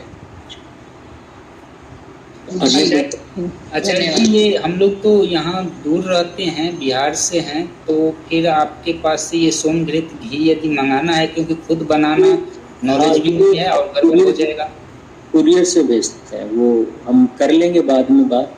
अभी विषय को लेके कोई प्रश्न हो तो पूछ लीजिए। आचार्य जी सोम घृत को खाना है या हवन करना है? अगर बजट नहीं करना है वो मैं आगे बताऊंगा, और अगर बजट नहीं है तो हवन सामान्य घी से कीजिए और इसका सेवन कीजिए, परंतु विधि तो यही है कि हवन भी इसी से करना है। जी, अन्य कोई प्रश्न? आचार्य जी, घी के विषय में एक प्रश्न है मन में। करीब 25 या 30-35 साल पहले भी लोग जैसे भैंस का घी का सेवन करते थे या दूध का, तो उस समय भी इतनी बीमारियां नहीं थी दूध या घी से रिलेटेड, अब आजकल ज्यादा हो गई हैं। देखिए, दो तरह की समस्याएं हैं। एक तो ये है कि 20-25 साल पहले या 50 साल पहले कहूँ तो ज़्यादा अच्छा रहेगा। 50 साल पहले के जो किसान थे, भैंस के दूध में एक ही समस्या है, उसे पचाना मुश्किल होता है। पर भैंस का दूध अगर शुद्ध है, केमिकल फ्री है और इसे पीने वाला मेहनत कर रहा है, किसानी कर रहा है, मशीनों के बिना खुद खेतों में काम कर रहा है, तो पचा लेगा। वो जो बच्चे होंगे वो स्वस्थ होंगे, दिव्य तो नहीं कह सकते, स्वस्थ होंगे। आजकल जो भैंस का दूध है या कोई भी दूध है उसमें केमिकल्स मिले हुए हैं, तो इसलिए आजकल बीमारियां बहुत अधिक होती जा रही हैं। अन्य कोई प्रश्न? प्रणाम आचार्य जी, कैसे मैं कह रही हूँ कि खाने में फ्रूट्स, ड्राई फ्रूट्स, अंजीर, बादाम, उन्हें लिया जा सकता है, पर अभी जो मैंने आपको बताया है वो सुपर फूड है इस चीज के लिए। दूसरी भी चीजें ली जा सकती हैं, उनके लिए मनाही नहीं है। बस थोड़ा ये देखना तासीर कैसी है, कहीं ऐसा ना हो गर्मियों में आप गर्म चीज, ऐसे तो केसर भी अमृत है, मैंने यहाँ नहीं लिखा अभी, केसर अमृत है, पर सर्दियों में तो वो आगे धीरे धीरे और भी चीजें आएंगी, मैं धीरे धीरे बताता चला जाऊंगा। ये सब आचार्य जी तो बंद कर दूं, ये सब तो चल रहा है, अंजीर वगैरह सब भिगो के खाना, छुआड़ा, मुनक्का। बंद करना है मैंने तो नहीं कहा, मैंने कहा कि जो चीज लेनी ही लेनी है, जरूरी है, वो मैंने यहाँ पर लिखी है। कुछ और भी अच्छी चीजें जो आप ले रही हैं तो लेते रहिए। आचार्य जी ये घी 2 साल तक लेना है। देखिए, घी का लॉजिक समझिए। घी का काम है नसों, मांसपेशियों और धातु को पोषण देना। अब बच्चा हमें पैदा करना है, अभी किया नहीं है, तो धातु को पोषण देने में कितना समय लगेगा? लगभग साल भर। तो यानी गर्भाधान से 1 साल पहले से शुरू कर देना है। दूसरा, जब गर्भ में बाल, माँ स्पेशली, अब पिता का रोल तो खत्म हो गया, गर्भाधान हो गया, पिता का रोल खत्म, अब माँ का रोल शुरू है। तो बालक गर्भ में पल रहा है तो गर्भ को ताकत, गर्भ क्या है? जनन अंग है, तो जनन अंगों को ताकत मिलती है सोम घृत से। तो बालक गर्भ में है तो तब उस समय भी लेना है, और जैसे ही बालक डिलीवर हो जाता है तो उस समय शरीर भीतर से टूट जाता है, छिन्न भिन्न हो जाता है। तो उस समय हमेशा आप याद कीजिए, माताएं घी, गरम गरम घी, उसमें ड्राई फ्रूट्स, अजवाइन, ये सब मिला के पिलाती हैं ताकि भीतर से सिकाई हो, और वो भीतर से जो समस्याएं बनी हैं उन्हें रिकवर होने में कितना समय लगता है? 2 साल लगते हैं। तो इसलिए अगले 2 साल तक दे दो। मोटा मोटा कहूं तो स्त्री के लिए सोम घृत 4 साल का टॉनिक है। अन्य कोई प्रश्न? आचार्य जी नमस्ते। जी नमस्ते जी। आचार्य जी, जैसे यहाँ तो दूध प्योर नहीं मिल पाता है, बोलते हैं गाय भैंस सबको इंजेक्शन लगाते हैं ये लोग। जी, तो जैसे बीच में आया था कि मूंगफली का या नारियल का दूध बना सकते हैं। बहन जी, गर्मियों में मूंगफली का भूल से भी मत ले लेना। और नारियल का दूध या भैंस का दूध या बकरी का दूध अल्टरनेटिव हो सकता है गाय का, पर याद रखना, सच बात बताऊं तो अमृत का कोई अल्टरनेटिव नहीं होता जी। आप खुद सोचो, पूरी रामायण, महाभारत, उपनिषद, दर्शन, सब में गाय के घी और गाय के दूध की बात है, गो पालन की बात है। एक भी जगह भैंस पालन, बकरी पालन की बात नहीं है। कहीं ना कहीं इतना तो समझ जाओ कि दिव्य संतान के लिए गाय का दूध ही चाहिए, और नहीं है तो मैनेज कीजिए, लोगों को गाय खरीद के दीजिए जो पालते हैं, और उनसे दूध लेकर आइए। पर गाय के दूध का अल्टरनेटिव नहीं है कोई जी। ठीक है सर। आइए विदा लेते हैं, और कल हमारी क्लास 7:30 बजे आरंभ होगी। कल जो है हमारे 3 संस्कार, उनके लॉजिक को मैं समझाऊंगा, उनमें जो टेक्निकलिटीज हैं उनको समझाने का प्रयास करूंगा। समय से जुड़ेंगे। सभी को नमस्ते, सभी को जय श्री राम। आज की क्लास आप लोगों को कैसी लगी? अगर कोई सदस्य अनुभव बताना चाहें तो मैं जानना चाहूँगा। वो पुरुषत्व है ना, उसे अप्रिसिएशन चाहिए। अगर आपको अच्छी लगी तो मैं सुनना चाहूँगा। धन्यवाद गुरुजी, नमस्ते। नमस्ते। बहुत अच्छा लगा गुरुजी क्लास आज का। धन्यवाद। मंजीत जी, कहाँ से हैं आप? मैं बिहार से हूँ गुरुजी। जी, धन्यवाद। गुरुजी, बहुत ही अच्छा था आज का विषय, और हमें साइकोलॉजी के बारे में बहुत कुछ सीखने मिला। ये हमेशा ही होती है ये बात, मतलब। जी जी जी, धन्यवाद जी। तो आचार्य जी नमस्ते, आशीष बड़ा बोल रहा हूँ। जी आशीष जी। आचार्य जी, जो आपने जो साइकोलॉजी का विषय जो लिया उसको मैंने अपने वैवाहिक जीवन में अप्लाई करके, और सौभाग्य से मेरे धर्मपत्नी जी ने भी ये कक्षा अटेंड की है। कल भी की थी, आज भी की है। जी जी जी। यद्यपि हम दोनों अलग अलग जगहों पर हैं, लेकिन फिर भी अटेंड की है। बहुत बढ़िया, धन्यवाद। धन्यवाद। धन्यवाद आपको। आचार्य जी, जी, बहुत सुंदर कक्षा रही, और जिस तरह से ये कक्षा का विषय रहा, तो मुझे तो लग रहा था शायद जो लोग अभी न्यूली मैरिड हैं या इस टाइप के स्पेस में हैं, तो उन्हीं के लिए यूजफुल होगा। नहीं, ये सभी एज के महिला और पुरुष के लिए बहुत ही यूजफुल है। तो आपकी विषय के लिए बहुत बहुत धन्यवाद। धन्यवाद।